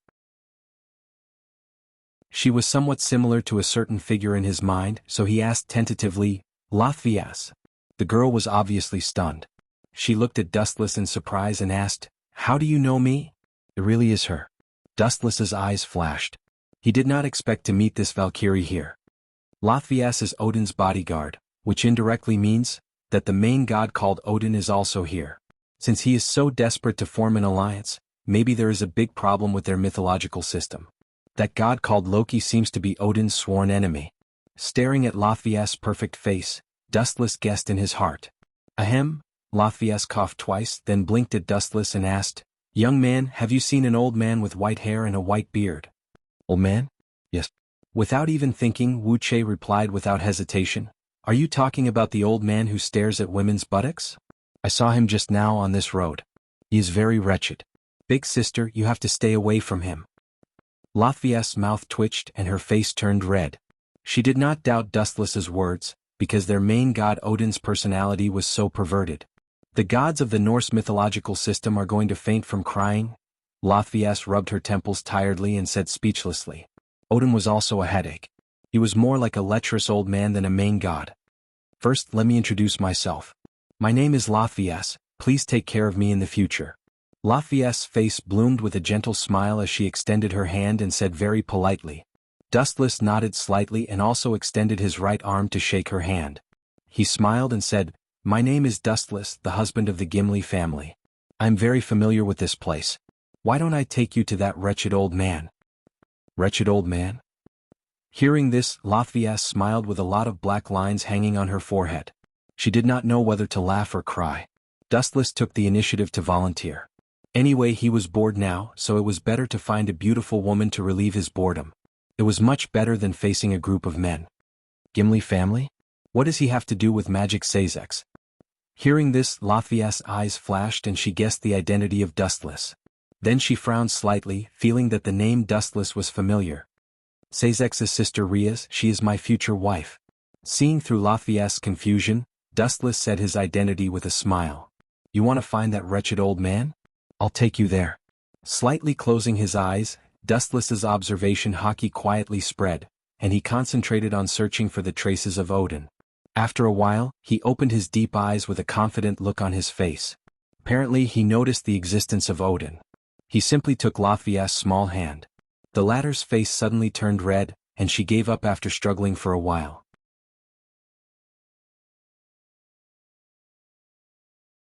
Chapter 1353. The reason why Lothvia did not resist Dustless was not only because of his good influence, but also because of the Gimli family. After all, they were here to form an alliance, so naturally they would not ruin their relationship with Dustless. Speaking of which, aren't you curious about my identity? Aren't you afraid that You raped me? Dustless slyly rolled his eyes and teased, If that's the case, I'll definitely accept it with pride.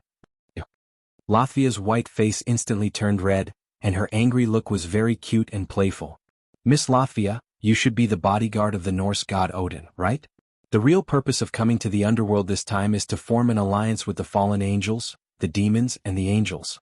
Calamity should be a threat to the Norse mythological system, right? Dustless spoke frankly.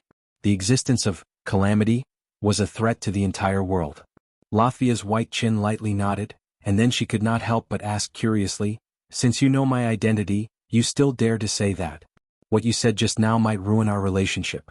Is that a serious crime? After saying that, Lothvia looked at Dustless with her hands on her hips, like a tiger eyeing its prey. Serious crime? What does that have to do with me? Dustless curled his lips to express his confusion, and then said bluntly, Destroy it if you want. What does it have to do with me? Even if this world is destroyed by Calamity, it has nothing to do with me. Dustless's expression was normal, and he really felt that this group of people was boring enough. They could live their own lives, and the grand script of the Savior was really not suitable for him. Even if the world is destroyed, you will be finished. Lothvia said seriously, looking at Dustless with a hopeless expression. That's simple. Upon hearing this, Dustless' soul smiled nonchalantly and said, I will get rid of them before they destroy me. Dustless had never thought of becoming enemies with the group of misfortune. But if they didn't know what was good for them, such as White Dragon Emperor Wally, who took the initiative to come to him, Dustless wouldn't be polite. Dustless would generously send his enemies to their deaths if they took the initiative to send them to their deaths. By the way, are you sure you can find Sir Odin? Rose Vyse questioned. She felt that Dustless's sloppy behavior was a little strange. Odin hasn't been found yet, but there is a group of people who came to trouble us. Observation hockey expanded, and Dustless found a large number of killers ambushed on both sides of the street. Hearing this, Lothwise frowned slightly and looked at Dustless in confusion. Just as she was about to ask him what happened, countless black shadows suddenly attacked and surrounded the two of them. You sure have a lot of enemies, Lothwise said with a frown, her tone turning cold. I think you are mistaken. This group of people is coming for you. Dustless glanced at Lothwise gently and said softly, As long as you die, I don't think the alliance of several forces will be so smooth, and there is even a possibility that they will part ways. Am I that important? I'm just an insignificant bodyguard. Lothwise was speechless and felt that Dustless was shirking his responsibility. Don't belittle yourself. You've been Odin's bodyguard for so many years and your status isn't low. If you were killed for no reason, that old man Odin would definitely get angry. And this is the territory of the Gimli family. When the time comes, a battle will be unavoidable. Wu Qin calmly analyzed. His analysis was well-grounded, and no one could find a reason to refute it. TSK. But this group of people who came to sneak attack me forgot a major problem. Immediately afterward, Dustless continued to add, "It's okay to attack you, but they dare to attack me, they are bold." After saying that, Dustless revealed a terrifying demonic smile. Like a hunter lurking in the wilderness, his eyes shot out an oily green light that could devour people. Strange, why do I feel that this guy is familiar but I can't remember specifically? Lothwise stomped her feet angrily, but Dustless had already launched a fatal attack. Boom boom boom. A majestic, insubstantial energy ripple erupted from Dustless's body and spread hundreds of meters away in the blink of an eye. Those who came into contact with the energy ripple all frothed at the mouth. And in the sky, a huge rift had been torn open. What is this feeling? Luisiwi's eyes were filled with panic as she looked at Dustless in disbelief. Even though the airwave wasn't deliberately released to target her, it was still oppressive.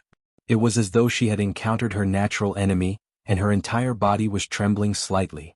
Luisiwi even felt that with just a thought from Dustless, she would be crushed to pieces. "Who are you?" Suppressing the shock in her heart, Lothwise asked. The black-clothed people surrounding them were instantly killed, all of them frothing at the mouth and rolling their eyes. "My name is Dustless, I've told you before." Dustless crossed his arms and said casually. Suddenly, he felt an unusual energy fluctuation in the sky. Is the main culprit of the sneak attack here? Quietly staring at the mysterious magic circle in the void, Dustless smelled an unusual energy fluctuation. Dustless. All right, I remember now. The Dustless who killed the fallen angel Kadre and almost killed the White Dragon Emperor Wali in an instant. Lothwise rubbed her eyes and suddenly realized that she had heard the legend of Dustless's abnormal power. After hearing the rumors of Dustless's heaven-defying strength, Lothwise also became a fan of Dustless. Chapter 1354. Lusvias was extremely excited. Her eyes sparkled with starlight as she looked at Dustless with 2 stars in her eyes. This woman has changed so much. Women are indeed fickle creatures. Dustless felt uncomfortable under this inexplicable gaze. For some reason, he felt as though Lothviather was going to swallow him. He had to change the topic. "I think he's the culprit who attacked us just now." Dustless looked at the distant sky. The magic circle there was clearly visible. This magic circle. I don't know much about magic, but I'm sure that the person who attacked us is definitely not ordinary. Dustless explained with great interest. Crack, crack, crack. At the same time, the sky exploded with a crisp sound like a mirror. Countless cracks appeared in the boundless void, crisscrossing like a spider web. Buzz, buzz, buzz. Majestic magic waves spread out, and the entire sky shook violently. It seemed like it could not hold on any longer. Not bad. After a few rough glances, Dustless estimated the approximate strength of the intruder. Based on the energy waves in this world, it was probably someone on the level of a god. Just not bad. Los Vias, who was beside him, smiled bitterly. Dustless was bold, but this unusual energy wave made her shudder. Her body was about to be crushed. In other words, it was like the absolute suppression of a higher life form over a lower life form. It was full of disdain. Oh, this god is obviously not a good person. He only knows how to bully the weak and fear the strong. The surface of Dustless' body emitted a faint golden luster that enveloped Los Civias. Only then did her rapid breathing stabilize. Looking closely, she was already sweating profusely, and her sweat had soaked her clothes.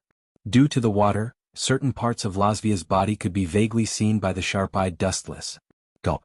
Dustless swallowed his saliva and secretly gave her a thumbs up.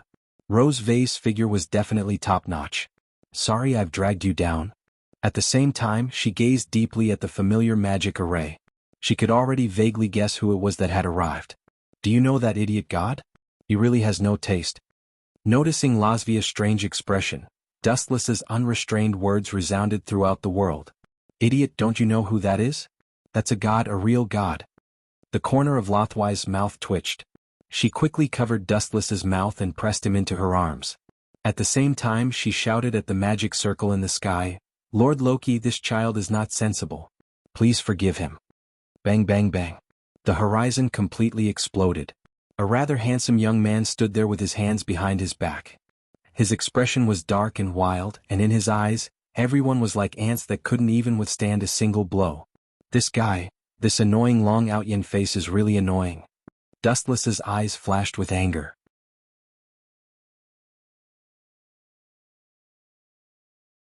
Chapter 1355. Dustless's words caused the entire sky to become solemn, including Loki, who was standing in the void with his hands behind his back. He looked at Dustless's confident little face as if he was looking at a ghost. That extremely convincing and arrogant speech was definitely not something he said casually to fool people. Are you crazy? Losvaya, who recovered from her shock, was the first to question. At the same time, she used all her strength to pull Dustless away, but it was in vain. The latter's body was fixed like a wedge and it was difficult to move. Ow ow ow ow. The hungry wolf Fenrir was furious, the hair on its body stood up, and it bared its teeth at Dustless. There was even saliva dripping from the corner of its mouth. Ignorant and arrogant human, go to hell. Luoshin said indifferently, and with a wave of her hand, Fenrir jumped up, turned into a huge monster and pounced down. It opened its big mouth as if it wanted to swallow Dustless and Losvaya together. Want to form an alliance?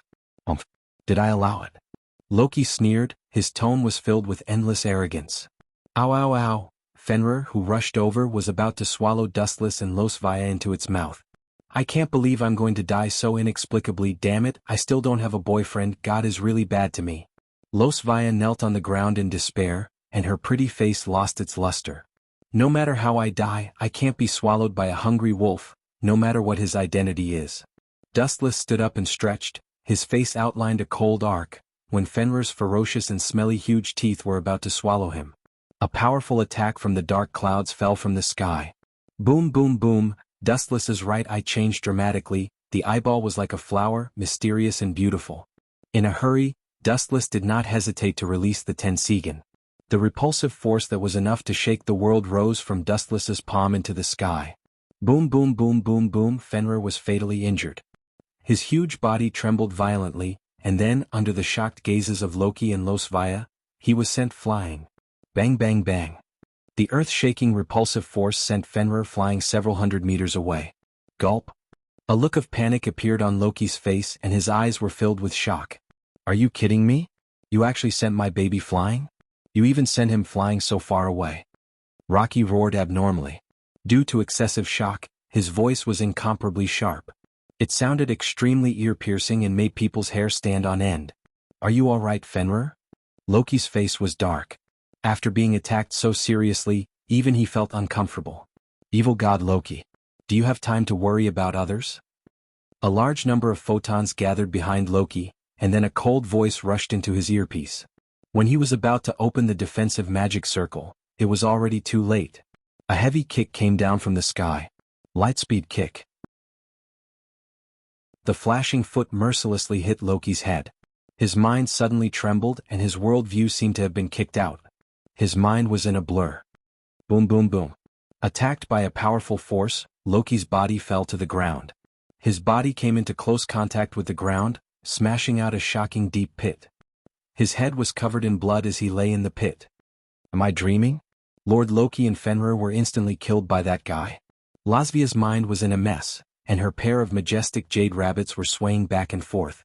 The situation changed too quickly. In the blink of an eye, she went from being the prey to the hunter. She had yet to adapt. Damn thing. Damn thing. Damn thing. Loki seemed to have suffered a great humiliation. His face was distorted as he roared angrily. The boundless killing intent doubled. Being kicked by a nobody made him dizzy. His self-esteem was seriously provoked. God was angry. Whoosh whoosh whoosh. In response to Loki's indignation, magic circles appeared all over the sky, densely piling up in the sky. As the price for angering me, disappear without leaving a single piece of you behind. The silent magic circles rippled with destructive light. It was not just one or two magic circles, but the magic circles in the sky were blooming with the brutal light of destruction. Disappear. Under Loki's command, the light that was brewing in the magic circles shot out. The originally blue sky was suddenly covered by the light of destruction. Because there were too many of them, the light of destruction condensed together and turned into a light of destruction that covered the sky and smashed down. Boom boom boom. The moment it came into contact with Dustless's body, the void shook violently. Dustless's body also disappeared completely. Just as Loki said before, there was not even a trace of him left. "This is the price for offending me, stupid guy," Loki curled his lips and said disdainfully. Waves of golden light floated in the vast sky. It was very warm and sacred. It gathered in one direction and finally compressed into a vague outline of a human. Light? How could such a thing appear? Frowning, Loki stared at the human outline compressed by the light. Combined with the lightspeed kick that Dustless used just now, he suddenly had a bad idea. Very good, very powerful attack. The ethereal and abrupt voice rang in his ears, mocking Loki without leaving a trace. His old face instantly became very gloomy. "If this attack is really powerful, why didn't your damn thing work? But I'm sorry, I'm the flash person who ate the flash fruit. This kind of pure physical attack doesn't work on me. All your attacks are useless against me. You're just asking to be humiliated." Chapter 1356. Loki's face was black. Dustless's words were tantamount to a direct slap in his face, and it was a very loud one. The meaning of these words was obviously, "I will stand still and let you hit me, but you can't hit me. Awoo." At the same time, Fenrir, who was previously sent flying by the Tensigan, roared again. Dustless's powerful strength not only didn't hurt him, but it also stirred up the anger in Fenrir's heart. "It's worthy of being a powerful species that can rival the gods." Dustless nodded secretly. This ugly big dog was very powerful, at least he was very good at fighting. "Show me here, your enemy is me, Loki." Rocky roared. Dustless's indifferent expression made him feel like he was being looked down upon. Whoosh! The boundless magic array spread out again, and a large black area like before, piled up all over the sky, emitting a bright destructive light wave. Still the same trick. Dustless raised his eyebrows slightly, and the power of the Tensigan in his right eye was twisted, and his own form also changed. The emerald light wrapped his whole body, and several green pillars floated behind him. Dustless's temperament also changed greatly, and his eyes were filled with arrogance. "Only with the strength of a god can I defeat a god like you." Glancing at Loki faintly, several green pillars behind Dustless moved, and they all liquefied and gathered in the palm of Dustless. The golden light could be vaguely seen, gathering in the palm of Dustless, but it was very weak, as if it would be extinguished at any time by the wind. What's the use of the light of a firefly? Who do you think your enemy is?" "I am a god, Loki." Loki said proudly, especially when he mentioned the word god. He deliberately emphasized the word. However, Dustless just glanced at him with pity. Loki may be a god, but he is definitely the weakest god that Dustless has ever confronted so far. Buzz. More and more magic arrays spread throughout the void, and looking at Loki's distorted face, it seemed that the whole world was turned into a magic array. "It's time to end this." With a cold look in his eyes, Dustless threw out the light in his hand like a sharp sword with all his strength. The weak light expanded thousands of times. Golden Wheel Reincarnation Explosion. The faint golden light turned into a sword of light that could destroy the entire world. Its length exceeded the limit of what the eye could capture, and it attacked the entire sky like a wave. Ka. The magic circles that came into contact with it all collapsed and were shattered by the absolute power. The withered pieces of the magic circles were no different from the broken pieces of a mirror, reflecting Loki's stunned old face. Ao. At the same time, Fenrir seized the opportunity. His huge body accelerated without limit. His four limbs gathered explosive power. When he got close to Dustless, he jumped up and pounced towards the sky. For a dog to be able to jump so high, you can be considered to have set a new record. You deserve to be praised. Dustless sneered, and his boiling spiritual pressure turned into a powerful attack to suppress it. Faintly revealing the coat of arms, the arrogant and unruly talent.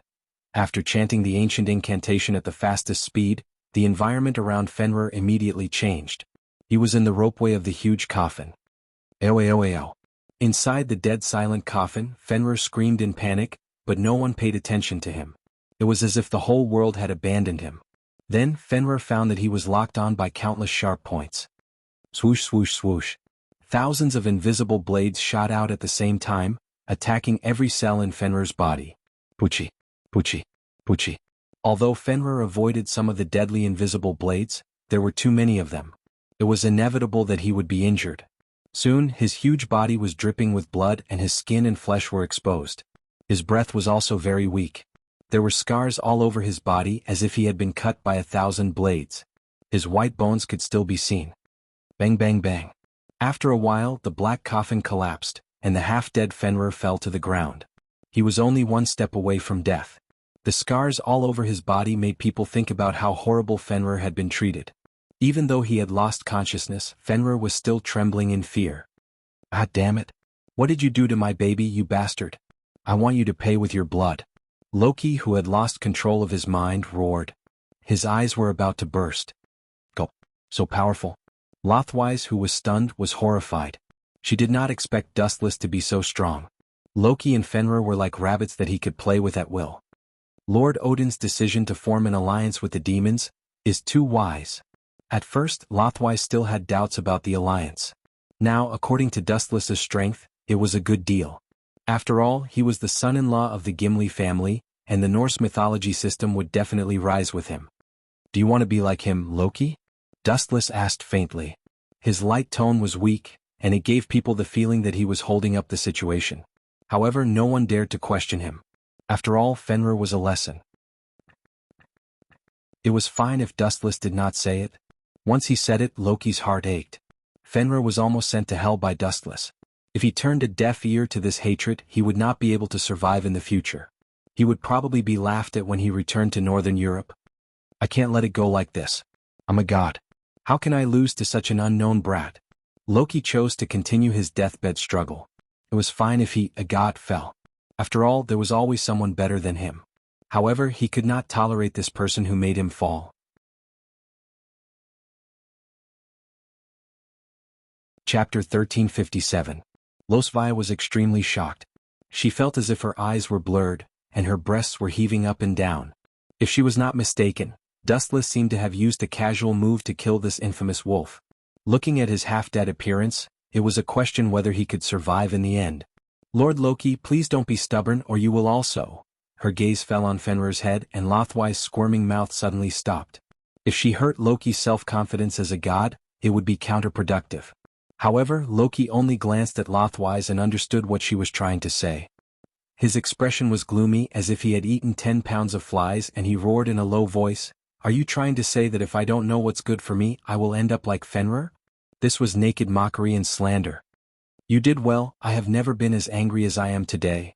Loki's expression was ferocious, and his protruding eyes were bloodshot, as if they were about to fall out. "You think too highly of yourself." Dustless shook his head gently. He had killed countless people who called themselves gods, and Loki could only be regarded as an ordinary existence among them. At this moment, Dustless suddenly realized that there was a slight change in the sky. A large pile of crystal ice fell, and it was strange that ice shards were falling. "Did you do it?" Dustless asked with a frown. "Of course." Evil god Loki said valiantly, and at the same time, he snapped his fingers and the sky immediately froze. "Right, this guy seems to be able to control ice." Dustless suddenly understood, and there was some interest in his words. He then provocatively hooked his finger at Loki and said, "Take out your strongest move, this is your last chance." "Damn it." Loki's mouth twitched when he heard this, and the ice shards falling from the sky also became several times larger. They were as large as a villa, and there were so many that it was dazzling. "You want to smash me to death." In an instant he saw through Loki's intention. Dustless stepped on the void and avoided the attack. However, it was useless. "Idiot, the one who manipulated them is me, Loki." With a wave of Loki's hand, the ice meteorite that Dustless had dodged changed its trajectory. Wherever Dustless ran, they would chase after him. Poochie. Due to his carelessness, Dustless's clothes were cut open. Ha! Seeing this, Loki looked up to the sky and laughed wildly. Although the insignificant attack had no effect on Dustless, Loki himself enjoyed it very much. In the previous battle, he had used all his skills, but he couldn't even touch Dustless's hair. "Evil god Loki? I take back my previous underestimation. Let's deal with you a little more seriously." Dustless gave up on running away and turned to face the incoming attack head-on. The golden light turned into a sharp cold light and cut the incoming ice meteor into pieces. Whoosh whoosh whoosh. However, as soon as one was destroyed, another group appeared. "You want to fight me? I'm a god." Without a doubt, gods did have the right to look down on mortals. For a loser like Dustless who had no identity and no background, they were even more lethal. However, if Loki knew that Dustless was a visitor from another world, and that after trampling on 3 worlds in a row, countless gods had died in his hands, he might not think so. Buzz buzz buzz. A large vortex suddenly appeared in the sky surrounded by meteorites. A dark red spiral sword appeared in Dustless's hand. The sword was emitting a dark red demonic light. The moment it appeared, the whole world seemed to have stopped. What is that? Loki's old face darkened. Even he had a bad feeling. This is called the Good Separation Sword, Dustless explained calmly. Then he raised the spiral sword high up. Legend has it that it can destroy the world and cut space. Now I'll test it on you, Loki. After saying that, Wuxian waved the Guili sword in his hand and slashed out. A huge red sword light whizzed out. Ka ka ka. The floating meteorites seemed to have met their natural enemy. When they came in contact with the huge red light, they all disintegrated. The sky cleared up again and the warm sunlight shone down again. How is this possible? I spent so much effort on this move. How can it be so weak? The evil god Loki said in a daze. Dustless had crushed his confidence in one move. There's no need to be sad. Putting away the Good Separation Sword, Dustless picked up the corner of his torn clothes and comforted him. Look on the bright side. At least you didn't come out empty-handed. At least your attack tore the corner of my clothes. That's not a bad result. Hearing that, Loki looked like he had eaten Chinese gold thread. He could not speak of his bitterness. All he could do was hold it in and sulk. Ka ka ka. At the same time, the Good Separation Sword emitted an unprecedented sharpness. Just like its name, it cut through space.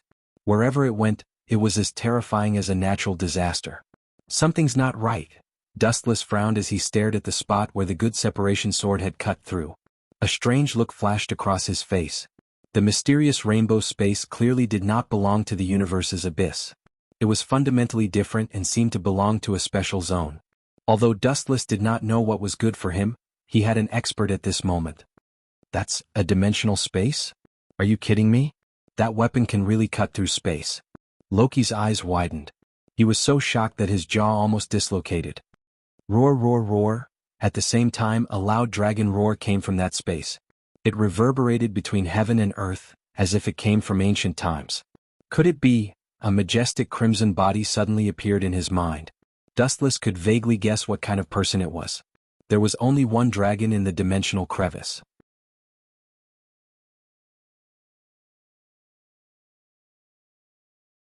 Chapter 1358. Although it's just a personal guess, there seems to be no one else in the dimensional crack except for the Great Red. The infinite dragon god Orpheus was driven out by the Great Red a long time ago, and no one can associate it with the red dragon recorded in the nerves. Bastard, could it be that it's... Loki's face also changed greatly, showing a rare look of awe. The Great Red is a powerful existence that even the gods are afraid of. It seems that it's not wrong. Seeing this, Dustless's expression showed a touch of curiosity, and his boundless observation hockey spread. The battle between Dustless and Loki has attracted the attention of many people, including the demon king Xianxia and the Nordic god Odin. It shouldn't be dangerous to leave her here. Anyway, Xianxia and Odin won't watch Lothvise fall and get hurt. After thinking that Lothvise was not in danger, Dustless turned into a red light and rushed into the dimensional crack. The Great Red is the existence that he is most interested in. Haha, reckless thing. Seeing this, Loki slapped the table and shouted, breaking into the dimensional crack alone is no different from looking for death. In the endless mystery, everything is still here. Where did that big lizard go? Dustless looked around, and his observation hockey spread without limit, and found that the dimensional crack was boundless, beyond the limit of what he could perceive. And the Great Red has long disappeared. Ow ow ow ow. The void rippled, and a majestic force spread rapidly, and the vicissitudes of life contained great power. This guy is not simple. It's a dragon. Dustless changed his words, and it was not difficult to see that he had a little more recognition of the Great Red. His observation hockey tightly locked the place where the sound came from, and Dustless's glint flash fruit's ability broke out to the limit. Whiz whiz whiz. Dustless turned into a golden beam of light, unstoppable, and marched toward the fist where the Great Red was located. And? Deep in the dimensional crack, the Great Red's huge dragon eyes flashed with a ripple, and it suddenly felt a special energy fluctuation. When he tried to sense it carefully, it was as if it had evaporated and did not exist at all. It should be a misconception. This is a dimensional crevice. No one can survive like me. It's also not like Orpheus. Unless she has absolute strength to suppress me, she should understand the consequences of rashly starting a fight with me. As for the others, they should not be so stupid as to make me their enemy. Unlike the simple-minded and ignorant infinite dragon god Orpheus, the great red heart was much smarter. Go back to sleep. No, there are indeed unknown creatures coming, and they're unbelievably fast. Raising its eyes abruptly, a hint of surprise flashed across its calm dragon eyes. The great red's wings flapped lightly, and it immediately whizzed out, rushing in the direction Dustless had come from. This intense feeling and powerful energy fluctuation was definitely not an illusion. Could it be that Orpheus is here? I don't think so. As the great red flew at full speed, it wondered who would be so exaggerated as to completely ignore the uniqueness of the dimensional crevice and fly at full speed. And its target was him. Swoosh, swoosh, swoosh. Suddenly, a huge and thick flash of light came from the front, moving at the speed of light. Even so, the great red heart's calm dragon eyes could still see it clearly. Child's play. Seeing this, the great red heart snorted lightly, completely ignoring the existence of the light, and did not put up any defense. Flapping its wings, it directly charged forward without fear. It seemed like he wanted to use the hardness of his body to directly withstand the attack of the light. Bam bam bam. The gorgeous golden light did not explode, but it was scattered by the great red's valiant body. Ah! The red dragon recorded in the Bible's Revelation, the great red, is indeed not to be underestimated. How unimaginable is the hardness of this body to be able to completely ignore the attack of the light-speed kick. Ripples appeared in the silent sky, and Dustless's voice entered the great red's ears. Buzz buzz buzz, a large number of photons gathered and condensed into a human silhouette, revealing Dustless's original body under the great red's puzzled gaze. Awoo! Staring at Dustless, the great red locked onto Dustless with an unfriendly expression. A strange sound came from its dragon mouth, as if it was asking Dustless why he attacked it and trespassed into its territory. If you can speak human language, then speak human language. Your lizard tribe. Oh no, I don't understand the bird language of your dragon tribe. Dustless stared at its huge dragon eyes, showing no fear at all. Awoo! Obviously, unlike Dustless, the great red could understand what he was saying, and even understood the meaning behind it. It roared even more angrily, and the deafening sound spread throughout the entire dimensional crevice. Who is this mysterious guy? He's very strong. The dragon squinted its eyes, noticing that Dustless was not affected by its aura. As if nothing had happened, the great red's eyes also showed a special color, alertness. Unreasonable guy, trespassing into someone else's territory, and even insulting me with your words. A clear and melodious voice suddenly came, and Dustless was stunned when he heard it. He looked towards the source, and to his surprise, the great red's body began to mutate. Its huge body shrunk without any limit, and its 4 limbs and wings were all folded up. Finally, the flower turned into an extraordinary purple girl. This is a female dragon?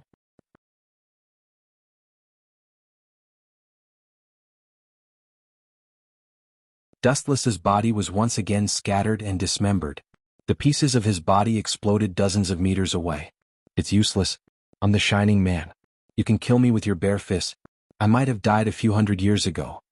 Dustless's voice came from the void, and then his dismembered body exploded, turning into dense photons. Just like before, they flew in another direction and it seemed like they were going to heal again. What kind of monster is this guy? Immortal and indestructible? Her crystal eyes were filled with doubts. This was the first time the Great Red had seen such an incredible ability.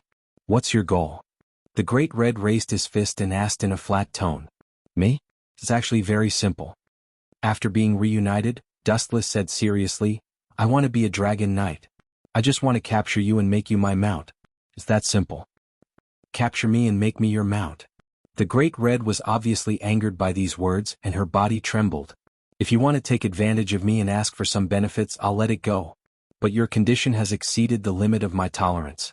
Instead of letting you continue to be arrogant, I think it's better to let you see my strength first before you speak. The Great Red showed her valiant side. She opened her mouth slightly, and a boundless sea of fire erupted. As expected, all dragons have the habit of spitting fire. Witnessing the oncoming fire shadow, Wuxian couldn't help but frown. He looked around. This exaggerated flame seemed to occupy the entire space of the dimensional crevice. Even the dead world was peeling off layer by layer as if it was melting. No wonder she's invincible. She has unlimited power and it's easy for her to squander it. Dustless nodded slightly. Unlimited power could be said to be her greatest advantage. It's useless for you to be afraid now. The Great Red's eyes that were as calm as still water splashed out huge waves, turning into a rolling sea of fire. The eruption of the fire was even more ferocious and violent. Dustless's body was burning, and even the boundless abyss under his feet was distorted by the heat. However, his main body didn't feel any discomfort at all. This guy. Seeing this, the Great Red frowned and secretly cursed Dustless for being troublesome. His ability was heaven-defying. Even if she had the power to destroy the world, her opponent was an existence that was like air, so what was the use? She couldn't hit him at all. Be my mount. I can bring you to a higher world and step into a higher realm. Dustless had roamed 3 worlds in a row. Including the world before him, he had already roamed 4 worlds. They couldn't compare to Dustless's experience. His vision and mentality were higher. Boy, if someone else told you to be my mount, what would you think? Would you jump into my arms? The Great Red forcefully suppressed her raging fury, and looked at Dustless with hostility. She enunciated every word clearly.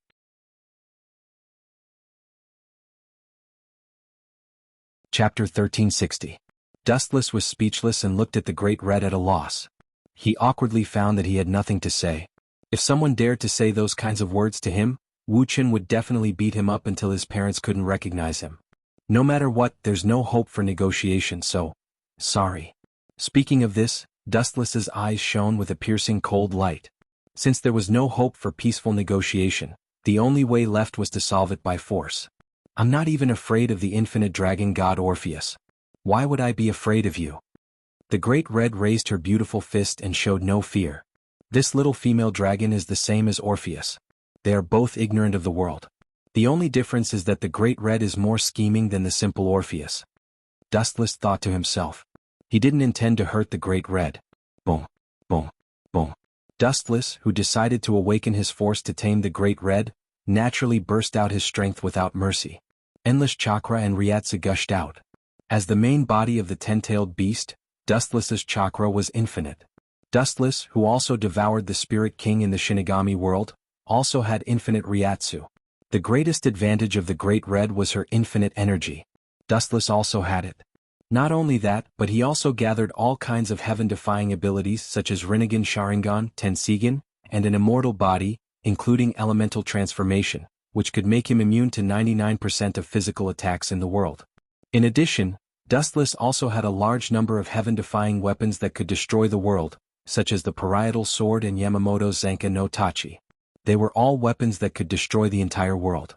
Dustless had too many of them, so the Great Red had no advantage in front of him. It was the same in all aspects, so it was destined to be defeated and become Dustless mount. And Dustless himself was gloriously sublimated into a dragon knight. Wanxiang Heaven's pull. Dustless's hand was like the hand of heaven, shooting out invisible gravitational waves. Gravity? Great Red murmured and frowned. She didn't know why, but when she looked into those purple eyes, she felt extremely uncomfortable. It was as if she had met Orpheus. No, it was as if she had met an old enemy who was stronger than Orpheus.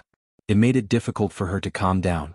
Trying to defeat me with such a weak gravitational force? The enemies who hated me were killed by me countless years ago. The Great Red wasn't afraid. Using the inertia of gravity, it arrived in front of Dustless in an instant. Its small white fist was filled with explosive power. Bang, bang, bang. The young fist smashed into Dustless's face, but he didn't turn into a photon like before. Instead, he directly penetrated Dustless's head. It was as if he had turned transparent. It's over. Silver, who had activated God's might, said softly as he pointed at the sky. The strongest existence in the legends, the real Red Dragon God Emperor, had her buttocks slapped. Chapter 1361. Dustless was dumbfounded, and the thoughts in his mind were buzzing. He had already figured out how serious and terrifying this matter was. The Great Red might fly into a rage out of humiliation and start a war with Orpheus. She would not hesitate even if the whole world was destroyed. After all, this was a matter of her dignity. If news of this spread out, she would not be able to face anyone. The dignity that she had accumulated over countless years would be gone. She would become the laughingstock of the whole world.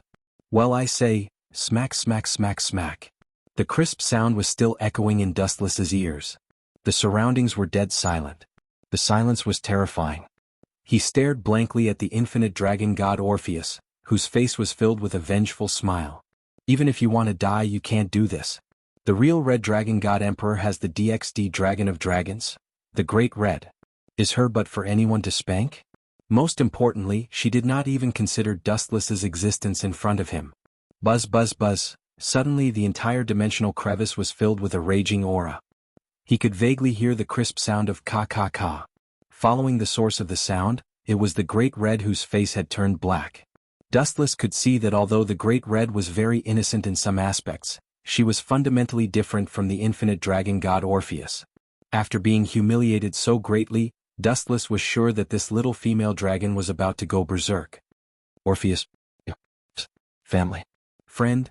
As expected, just as Dustless had guessed, the great red turned her head and stared at the infinite dragon god Orpheus, who was sitting on her with a serious expression. She was almost biting out every word. Come over here quickly. Sensing that the great red was about to go berserk, Dustless quickly pulled Orpheus over. Before he left, he did not forget to glance at the great red's round butt. Don't stop me. I'm teaching her a lesson for you. Orpheus spoke to Dustless in an extremely dissatisfied tone. Teaching her a lesson? You don't have to go so far as to spank her butt. Dustless rubbed his temples in frustration. He was speechless. The infinite dragon god Orpheus spanked the great red's butt. This was definitely the most explosive news of the century. Is it wrong? That's what I've seen in the human world. If they don't listen, they'll beat them, infinite dragon god Orpheus said with a confused look. At the same time, she made a fighting posture. So you learned it from an anthropologist? Dustless's mouth twitched when he heard that. He did not know whether to laugh or cry. Orpheus was indeed extremely naive. Oh, ka ka ka. There was an unusual energy fluctuation and a crisp sound. Dustless raised his eyebrows slightly and looked towards the source of the sound. There was an unparalleled energy fluctuation that actually shattered the suppression of the bright god gate. When any living being is enraged, they will explode with even more power than usual. You have truly angered her. The great red is really going to reveal her ferocious side. The gigantic crimson dragon spread its wings and soared into the sky. The great red unhesitatingly released her true form, once again revealing her true form as a dragon. Her gigantic body blotted out the sky and covered the earth. No matter who it was, they only had one feeling in front of her: insignificant. Help me deal with her. I'll lend you my power and we'll beat her together, Orpheus said in a serious tone. Orpheus said in a serious tone. It seemed that he was not satisfied with the spanking just now and wanted to do it again. Dustless's face darkened. Orpheus obviously wanted to see the world in chaos. As the strongest being in the entire world, the great red was spanked by Orpheus, who had once exiled her from the dimensional crevice. This was the greatest humiliation to her. Ow. There was another hysterical dragon roar. The violent energy fluctuation came head-on. Dustless and Orpheus' hair stood on end from the wind. Looks like there's no way to negotiate. Staring at the great red's scarlet eyes, Dustless's pupils turned rapidly. He could guess that she was currently enraged due to Orpheus' provocation. Dustless's body erupted with high-density chakra. A monster that was even more terrifying than the great red appeared. The golden evil light illuminated the entire dimensional crevice. The mighty Tengu helmet and the thick and simple armor were filled with vicissitudes of life. Even though the two long swords were not unsheathed, they were already terrifying. The aura that this giant exuded was even purer than the great red's. There was only complete despair. That demonic aura that wanted to destroy the entire world made even Orpheus, who did not know much about the world, treat it differently. So strong. Orpheus spoke softly. At this moment she was standing together with Dustless. They were both in the complete Consusino. Hence she could clearly sense how strong Consusino was. Turning her head to look at Dustless, Orpheus blinked and muttered to herself, "No wonder he looked down on my strength. If he had such strength, I could have defeated that evil dragon too. Chakra is something that only I can enjoy. I can't lend it to you." Dustless shook his head when he heard that. He did not have the ability like Orpheus to lend his strength to whoever he wanted. Orpheus nodded and did not say much. Her black eyes flashed with a strange light, as if she had made up her mind to make some kind of decision. She had a serious expression on her face. "Oh. At the same time, the Great Red, who did not believe in superstition, spread her wings and flew high. Her wings flapped vigorously, and a storm that could destroy the world instantly erupted from her body. Any creature that was blown by that whistling wind could be dismembered. Such a weak attack is useless against the complete Kinsusanu. Facing the Great Red's angry attack, Dustless calmly responded. The complete Kinsusanu calmly pulled out the golden tachi of light. Chapter 1362. The strength or weakness of ninjutsu depends entirely on personal reasons. Dustless, who has experienced several worlds in succession, his complete form Kinsusanu, not to mention Madara, even Kagaya, the ancestor of chakra, Dustless's current strength is more than 10 times stronger than her. Therefore, any ninjutsu is destined to be different from ordinary people in Dustless's hands, and even has a dimensional upgrade. Whoosh! Complete form Kinsusanu, under the control of Dustless's will, raised the terrifying long sword, and with a gentle wave the storm was easily suppressed. Puchi! The front part of the katana of light swept a golden cold light, and it was unstoppable through the wind and waves. The storm was easily defeated, and the dead silent dimensional crack was restored to normal again. Whoosh! Not only that, the golden cold light rushed toward the huge body of the Great Red at an extremely fast speed. What a terrifying edge! Seeing this, the huge dragon eyes of the Great Red suddenly shrank, and a rare flash of fear flashed in her eyes, and immediately flapped her wings and turned away decisively. This pervert is too dangerous. However, Dustless seemed to be able to predict the future, and came in front of the Great Red in advance, and a violent chakra broke out in his body. Whoosh! Several long black rods were shot in 6 different directions, and around Dustless and the Great Red, a dark red transparent enchantment suddenly appeared. So you can't escape, my lovely mount? Dustless smiled and immediately shouted, 6 red yang formation. In a narrow space, Dustless's complete form Kinsusanu and the Great Red were facing each other, and he and the Great Red were sealed in a certain range of space. He is strong, and all kinds of strange and powerful moves are stronger. I don't even have an advantage in all aspects. The Great Red's eyes were low, and her momentum was obviously not as broad as Dustless's. Even though the power of both of them is also infinite, Dustless has an overwhelming advantage in strength and power. Release Orpheus and I'll be your mount. Lowering her posture, the Great Red said to Dustless, which is also a disguised show of weakness. So it's like this? Dustless frowned. Just as he was considering whether to trick Orpheus, he suddenly felt that he was being hugged by someone. The delicate little hand was soft as if it had no bones. It was very tantalizing. I don't want to be your mount, that dragon can be your mount, I can? At the thought of this, the naturally naive Orpheus paused. After thinking for a while, he said, I can be yours just like you and Gilifia Lucifergus. You can touch me as you wish. F*ck, what the F*ck, you peeked at me? Wu Qin, who was the first to react, didn't have a happy expression on his face. Instead, he had a gloomy and sad expression on his face. What a tragedy it was to be peeked at while having sex. Was I too engrossed to notice Orpheus' existence? Dustless's face darkened, and 100,000 F*ck army jumped around in his heart. You. The Great Red was angry and hot air came out of her huge nostrils. She opened her big mouth and breathed out a deadly wave of fire at the complete form Kinsusanu's head. Orpheus is too shameless. Again? What kind of deep hatred is there between these 2 female dragons? Also Orpheus' appearance. Dustless glanced at Orpheus with a complicated expression, and saw that her eyes were full of light, and her hands were rubbing each other, as if she wanted to experience the feeling of the Great Red's perky butt. She's incurable. Dustless shook his head and looked at the incoming fire pillar calmly. He raised his right hand calmly, and a destructive ball condensed in front of his thumb. Ka. With the energy ball in Dustless's hand as the center, the surrounding void twisted rapidly, and a vortex appeared. This energy ball was like the mouth of a deep-sea spring, swallowing the surrounding space. The infinite dragon god Orpheus and the Great Red's eyes were attracted to it at the same time. This guy, the Great Red was extremely depressed and she could not help but complain in her heart, how many moves does he have that can tear or even shatter space? When he invaded the dimensional crevice just now, it seemed like he tore it apart with brute force. The Great Red felt very aggrieved. She had not done anything that offended the heavens, so why did the heavens send such a great demon to go against her? So powerful. Orpheus blinked her eyes, and she was a little more curious about Dustless's strength, origin, and identity. Wuxia's flash.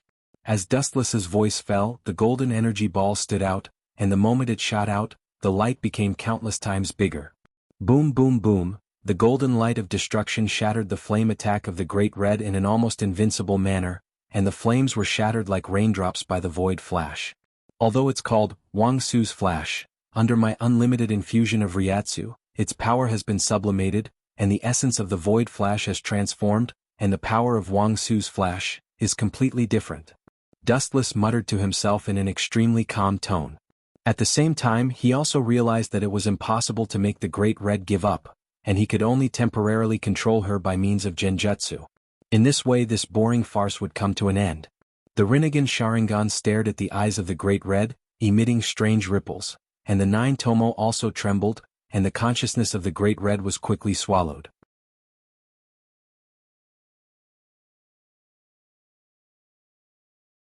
Chapter 1363. Dustless's Rinnegan was completely different from others. Not only did it have powerful attack power and sealing technique, but it also had extremely dangerous illusion technique. Not knowing the ability of Rinnegan, the Great Red stared blankly at Dustless. Soon she fell into the nightmare created by Rinnegan. Roar, a deafening snoring sound came from the sky. Looking carefully, the Great Red actually fell asleep. Phew. It's finally over. After removing Ken Susanu's huge body, Dustless sighed in relief. She really fell asleep? Orpheus stared at the Great Red's huge body and looked left and right. After seeing that she really fell asleep, she landed on her body without any warning. Could it be? Suddenly remembering Orpheus's strange behavior, Dustless's eyes twitched. He vaguely guessed what she was going to do and looked at Orpheus with a pained expression. Clap clap clap clap. Sure enough, after a while, a familiar sound came. Orpheus sat on the enormous body of the Great Red, waving her slim arms and beating the scales on the Great Red's body rhythmically. This guy. Seeing such a scene, Dustless didn't know whether to laugh or cry. He had a clearer understanding of Orpheus's weirdness. In the dimensional crevice, there was no passage of time. Everything was still. After an unknown amount of time, the Great Red opened her eyes. Strange. Why did I become a human again? The Great Red muttered in confusion. Dustless sat in front of her with his back facing the Great Red. Just as he was about to ask something, she suddenly felt itchy on her butt. It was slightly swollen and slightly painful. Clap clap clap clap. The infinite dragon god Orpheus slapped the Great Red's butt with all her might. While slapping the corner of her mouth, she muttered, "In the human world, when a child makes a mistake, their parents will hit him like this. You evil dragon are so bad, I will definitely teach you a lesson." Seeing this, the Great Red almost spat out a mouthful of blood. He hurriedly turned around and kicked the infinite dragon god, Orpheus, away. I tried to stop her, but it was useless. Dustless shrugged as if it had nothing to do with him, and pushed all the responsibility to Orpheus. It was not hard to see that the swollen buttocks of the Great One were all thanks to Orpheus. In Orpheus' words, "Who asked her to expel me from my hometown? This is my return. You too." Hearing this, Great Red flew into a rage. She clenched her fists tightly. She wanted to beat up Dustless, but she couldn't muster up the courage to do so. Dustless used his illusion again, and then Orpheus. The Great Red was incomparably gloomy. He secretly cursed his bad luck in his previous life to have met 2 such strange jinxes in his next life. In any case, there's no need to be enemies with me. You have already become my spiritual beast. Dustless's shocking words caused Great Red's heart to turn cold. In your dreams. Great Red's beautiful face was filled with anger, and her watery eyes were filled with refusal and resistance. Hee. Hearing this, Dustless just smiled casually and then said mercilessly, "When you were asleep, I had already used Reincarnation Sharingan to control you and complete the spiritual beast's title. It's useless to resist." Hearing this, Great Red's heart became even more dead and was filled with despair.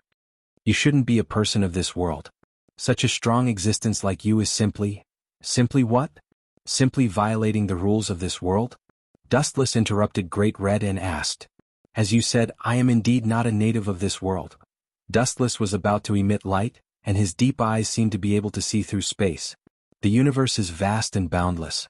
This world is just an insignificant lonely boat among the countless worlds. To be honest, I have already experienced 3 worlds in a row. But unfortunately, perhaps because of my bad temper, those 3 worlds were destroyed by me in the end. I hope this world is not like that. Dustless quickly added. It's time to go back. Standing up and stretching his body, Dustless's eyes that were still went berserk once again. Divine might. Ka. The void was torn apart by an unknown force and a huge black hole appeared. Both Orpheus and Great Red could feel that the other side of the black hole was the underworld. Such a strange move. Where did he get so many of them? Great Red was speechless and her tone was sour. There was even a hint of envy in her gem-like eyes. As a member of the dragon race, she seemed to only have those few moves. Compared to Wu Qin, she was extremely poor and pedantic.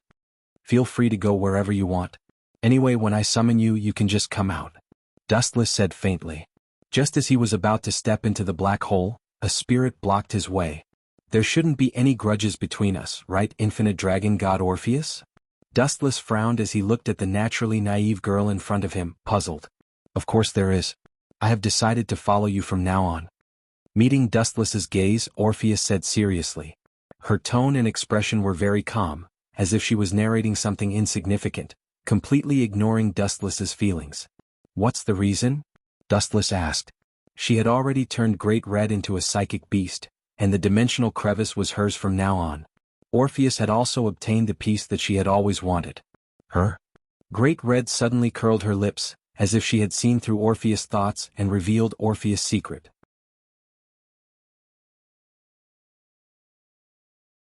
Chapter 1364. Dustless suddenly felt that these 2 little female dragons were extremely interesting. He blinked his eyes and asked, according to my personal guess, the relationship between the 2 of you seems to be unusual. Is there some kind of connection? The infinite dragon god Orpheus and the Great Red lowered their heads at the same time. In fact, when Orpheus was chased out of the dimensional crevice, Dustless was extremely curious.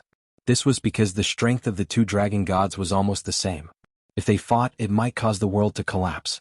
It was impossible for the Great Red to chase Orpheus away with brute force unless she risked the danger of the entire world being destroyed. Of course, there was another possibility. Perhaps Orpheus had deliberately left the dimensional crevice. According to Dustless's guess, although the possibility of this was extremely small, it was the most logical. I've been in the dimensional crevice for too long.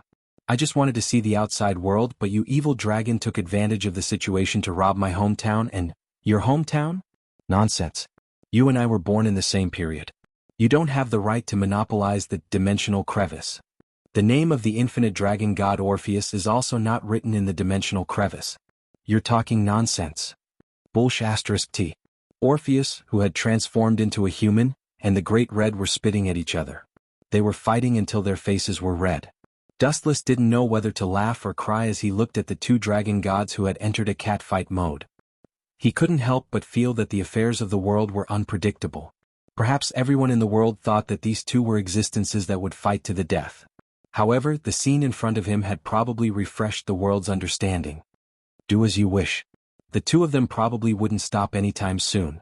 Dustless shook his head and decisively turned to leave. The matter between these 2 little female dragons was not something he could participate in. The air in the underworld smells better. Just say that it's filled with the smell of decay and death. Looking down at the blue sky under his feet, the densely packed cities were especially small, like grains of sand. Whoosh whoosh whoosh. Dustless's body swept out thousands of gorgeous rays of light, and then he disappeared. He charged straight toward the territory of the Gimli family. At this moment, the other side was in the midst of public discussion. You're saying that the guy called Dustless crippled Loki and his pet Fenrir? Did I hear wrongly? Let me repeat it again. A guy called Dustless crippled Loki and his pet Fenrir? The white-haired old man's eyeballs were about to pop out of their sockets. Yes, Sir Odin. The mature young lady nodded and answered seriously. When she answered, she also felt that everything she saw before was just an illusion. I saw it with my own eyes. I saw Dustless defeat Lord Loki. Lord Loki and Fenrir were both half dead, especially Fenrir. It's doubtful if she can survive. Losvia pursed her lips and answered seriously. What kind of monster is it? It's already a miracle for a person to be able to survive when facing Luo Shen and the god-killing wolf Fenrir alone. He was almost killed by Loki and Fenrir. What kind of monster is that? From what you said, he can use skills with light. Could he be Jehovah? The old muddle-headed Odin said in disbelief. The crowd stared with their eyes and mouths agape. Their breathing grew heavier.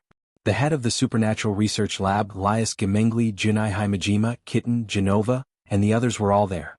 There was also Gilifia, Lias' mother, Vaini Lana, Demon King Sazax, and 2 other Demon Kings. If it's that guy.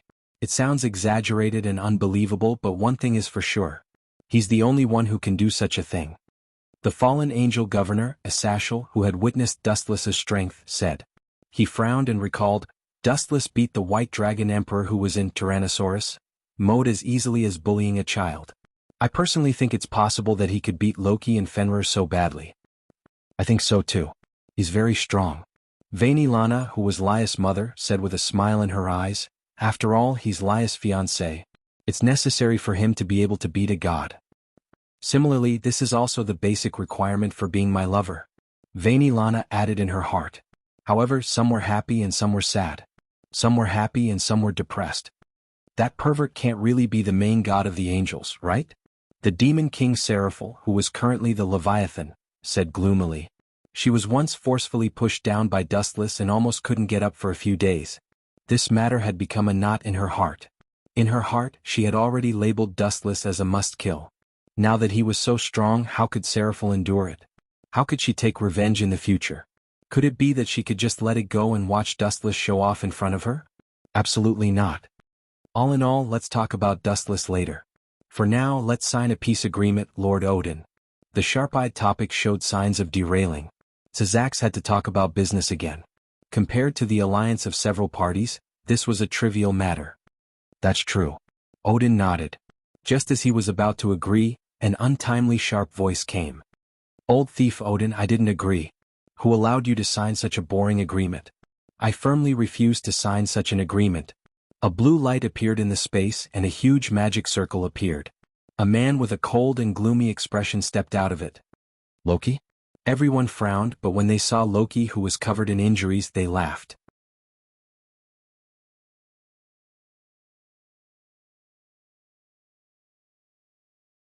Chapter 1365. It was no wonder that everyone was laughing. Loki was covered in wounds, his face was swollen, and there were even bandages on some parts of his body. This kind of situation was normal for a human, but if the other party was a god, it was too funny. At the same time, everyone understood that Lasvias was telling the truth. Loki's injuries were proof that the culprit was Dustless. Humph, how dare you guys laugh at me? Loki was furious. That hearty laughter was like a slap to his old face. It stung. Idiot, if you go back now, I'll let bygones be bygones, Odin said in a powerful tone. As the main god of Norse mythology, Odin had the right to be arrogant. Although he was old, his strength was undeniable. Let bygones be bygones? How arrogant. I'll hold you accountable. Loki sneered. He was not afraid of Odin at all. Seems like it's more lively than I thought. A frivolous tone was heard. Then, in the center of the hall, a large amount of light came from all directions. Dustless's body was faintly discernible. Menu? Why are you still alive? Loki's expression changed drastically. At the same time, he instinctively took a step back. He thought Dustless was dead. That's why he came to cause trouble. I didn't expect this unkillable cockroach to still be so popular. Could it be that the most powerful existence in the legends, the Great Red, is no match for this D*Mn bastard? When he thought of this, Loki's heart trembled. Swoosh swoosh swoosh. Dense magic bullets shot out from Loki's hand. His target was the golden light. Boom boom boom. Loud explosions followed. Dustless, who had been compressed into his human form, was inevitably blown to pieces. You bastard. The girls from the paranormal research department glared at him. Although they were sure that the godlike Dustless would not be killed, Loki was despicable. It was despicable for him to want to kill Dustless before he could transform. It was against the will of a god. However, Loki himself didn't care. The dignity of a god was no longer important to him. As long as he could get rid of this eyesore who had a deep hatred for him, dignity wasn't important. Everyone attacked together. Riaz looked around with her beautiful eyes. The members of the paranormal research department were showing off their prowess. They had gone through a lot of training during this period and their strength had increased greatly. Lei Guang. Whoosh, whoosh, whoosh, whoosh. The dazzling magic attacks all landed on Loki's body, but he was completely fine. In the face of the endless attacks, he did not dodge or evade. He only relied on the hardness of his body to withstand the insignificant attacks with a calm expression. "I'm a god. You bunch of small fries want to hurt me? Do you think this is a comedy movie? How vulgar." Loki sneered disdainfully. His face was full of arrogance, and he was extremely arrogant. "They can't, but what about me?" Dustless's cold voice resounded behind Loki. He suddenly turned around and attacked Loki with a cold and merciless kick. Loki's body was immediately sent flying. The villa used for the gathering was even penetrated. "You're just a loser and you still dare to be so arrogant. Even if you want to cause trouble, you should know who you are." Dustless stared at Loki, who was kicked away, and suddenly suspected that this guy's head was broken. Last time he let him go because he was chasing the Great Red. He thought that this guy could recognize his strength, but he didn't expect that this guy dared to take the initiative to provoke him. "I'm thinking, what would happen if a god was killed?" Dustless asked lightly. His words made everyone's expression change drastically. Even Syzax, who had been silent all this time, frowned slightly. "Gulp, that's amazing. I didn't misjudge him. The offspring with him must be much better than Syzax and Ria's." Venerana's eyes were filled with lust, and her whole body exuded a seductive aura. Dustless showed his prowess and sent Loki, who was known as a god, flying with a kick. It was unforgettable. It was as if by following the man in front of her, the whole world was in her hands. At the same time, Seraph's heart was broken into pieces. She knew that it was impossible for her to take revenge. Loki was kicked to the point where he couldn't even tell his direction. If it were her, she wouldn't be much stronger. You be asterisk starred. What happened to my mouth?" Loki's old face twitched violently. He found that he couldn't even speak clearly. It was as if someone had stuffed something in his throat. It was extremely difficult to call out Dustless's name. "Idiot, haven't you realized yet? Your face is crooked from my kick." Ignoring Loki's hateful eyes that wanted to eat him alive, Dustless explained while mocking him. "Don't worry, at most you can't speak clearly. You can still eat. You won't starve to death." Pfft. Hearing that, Riaz and the others couldn't help but laugh out loud. Their seductive looks hooked the worm in Dustless's stomach. His eyes gleamed as he stared at the group of beautiful women. "I'm engaged to Riaz. I've already gotten her old lover, Venerana, and her sister-in-law, Gulifia. It would be a waste to leave her, the first wife, alone." With a decision in his mind, Dustless planned to take away Riaz's most precious thing after he dealt with Loki.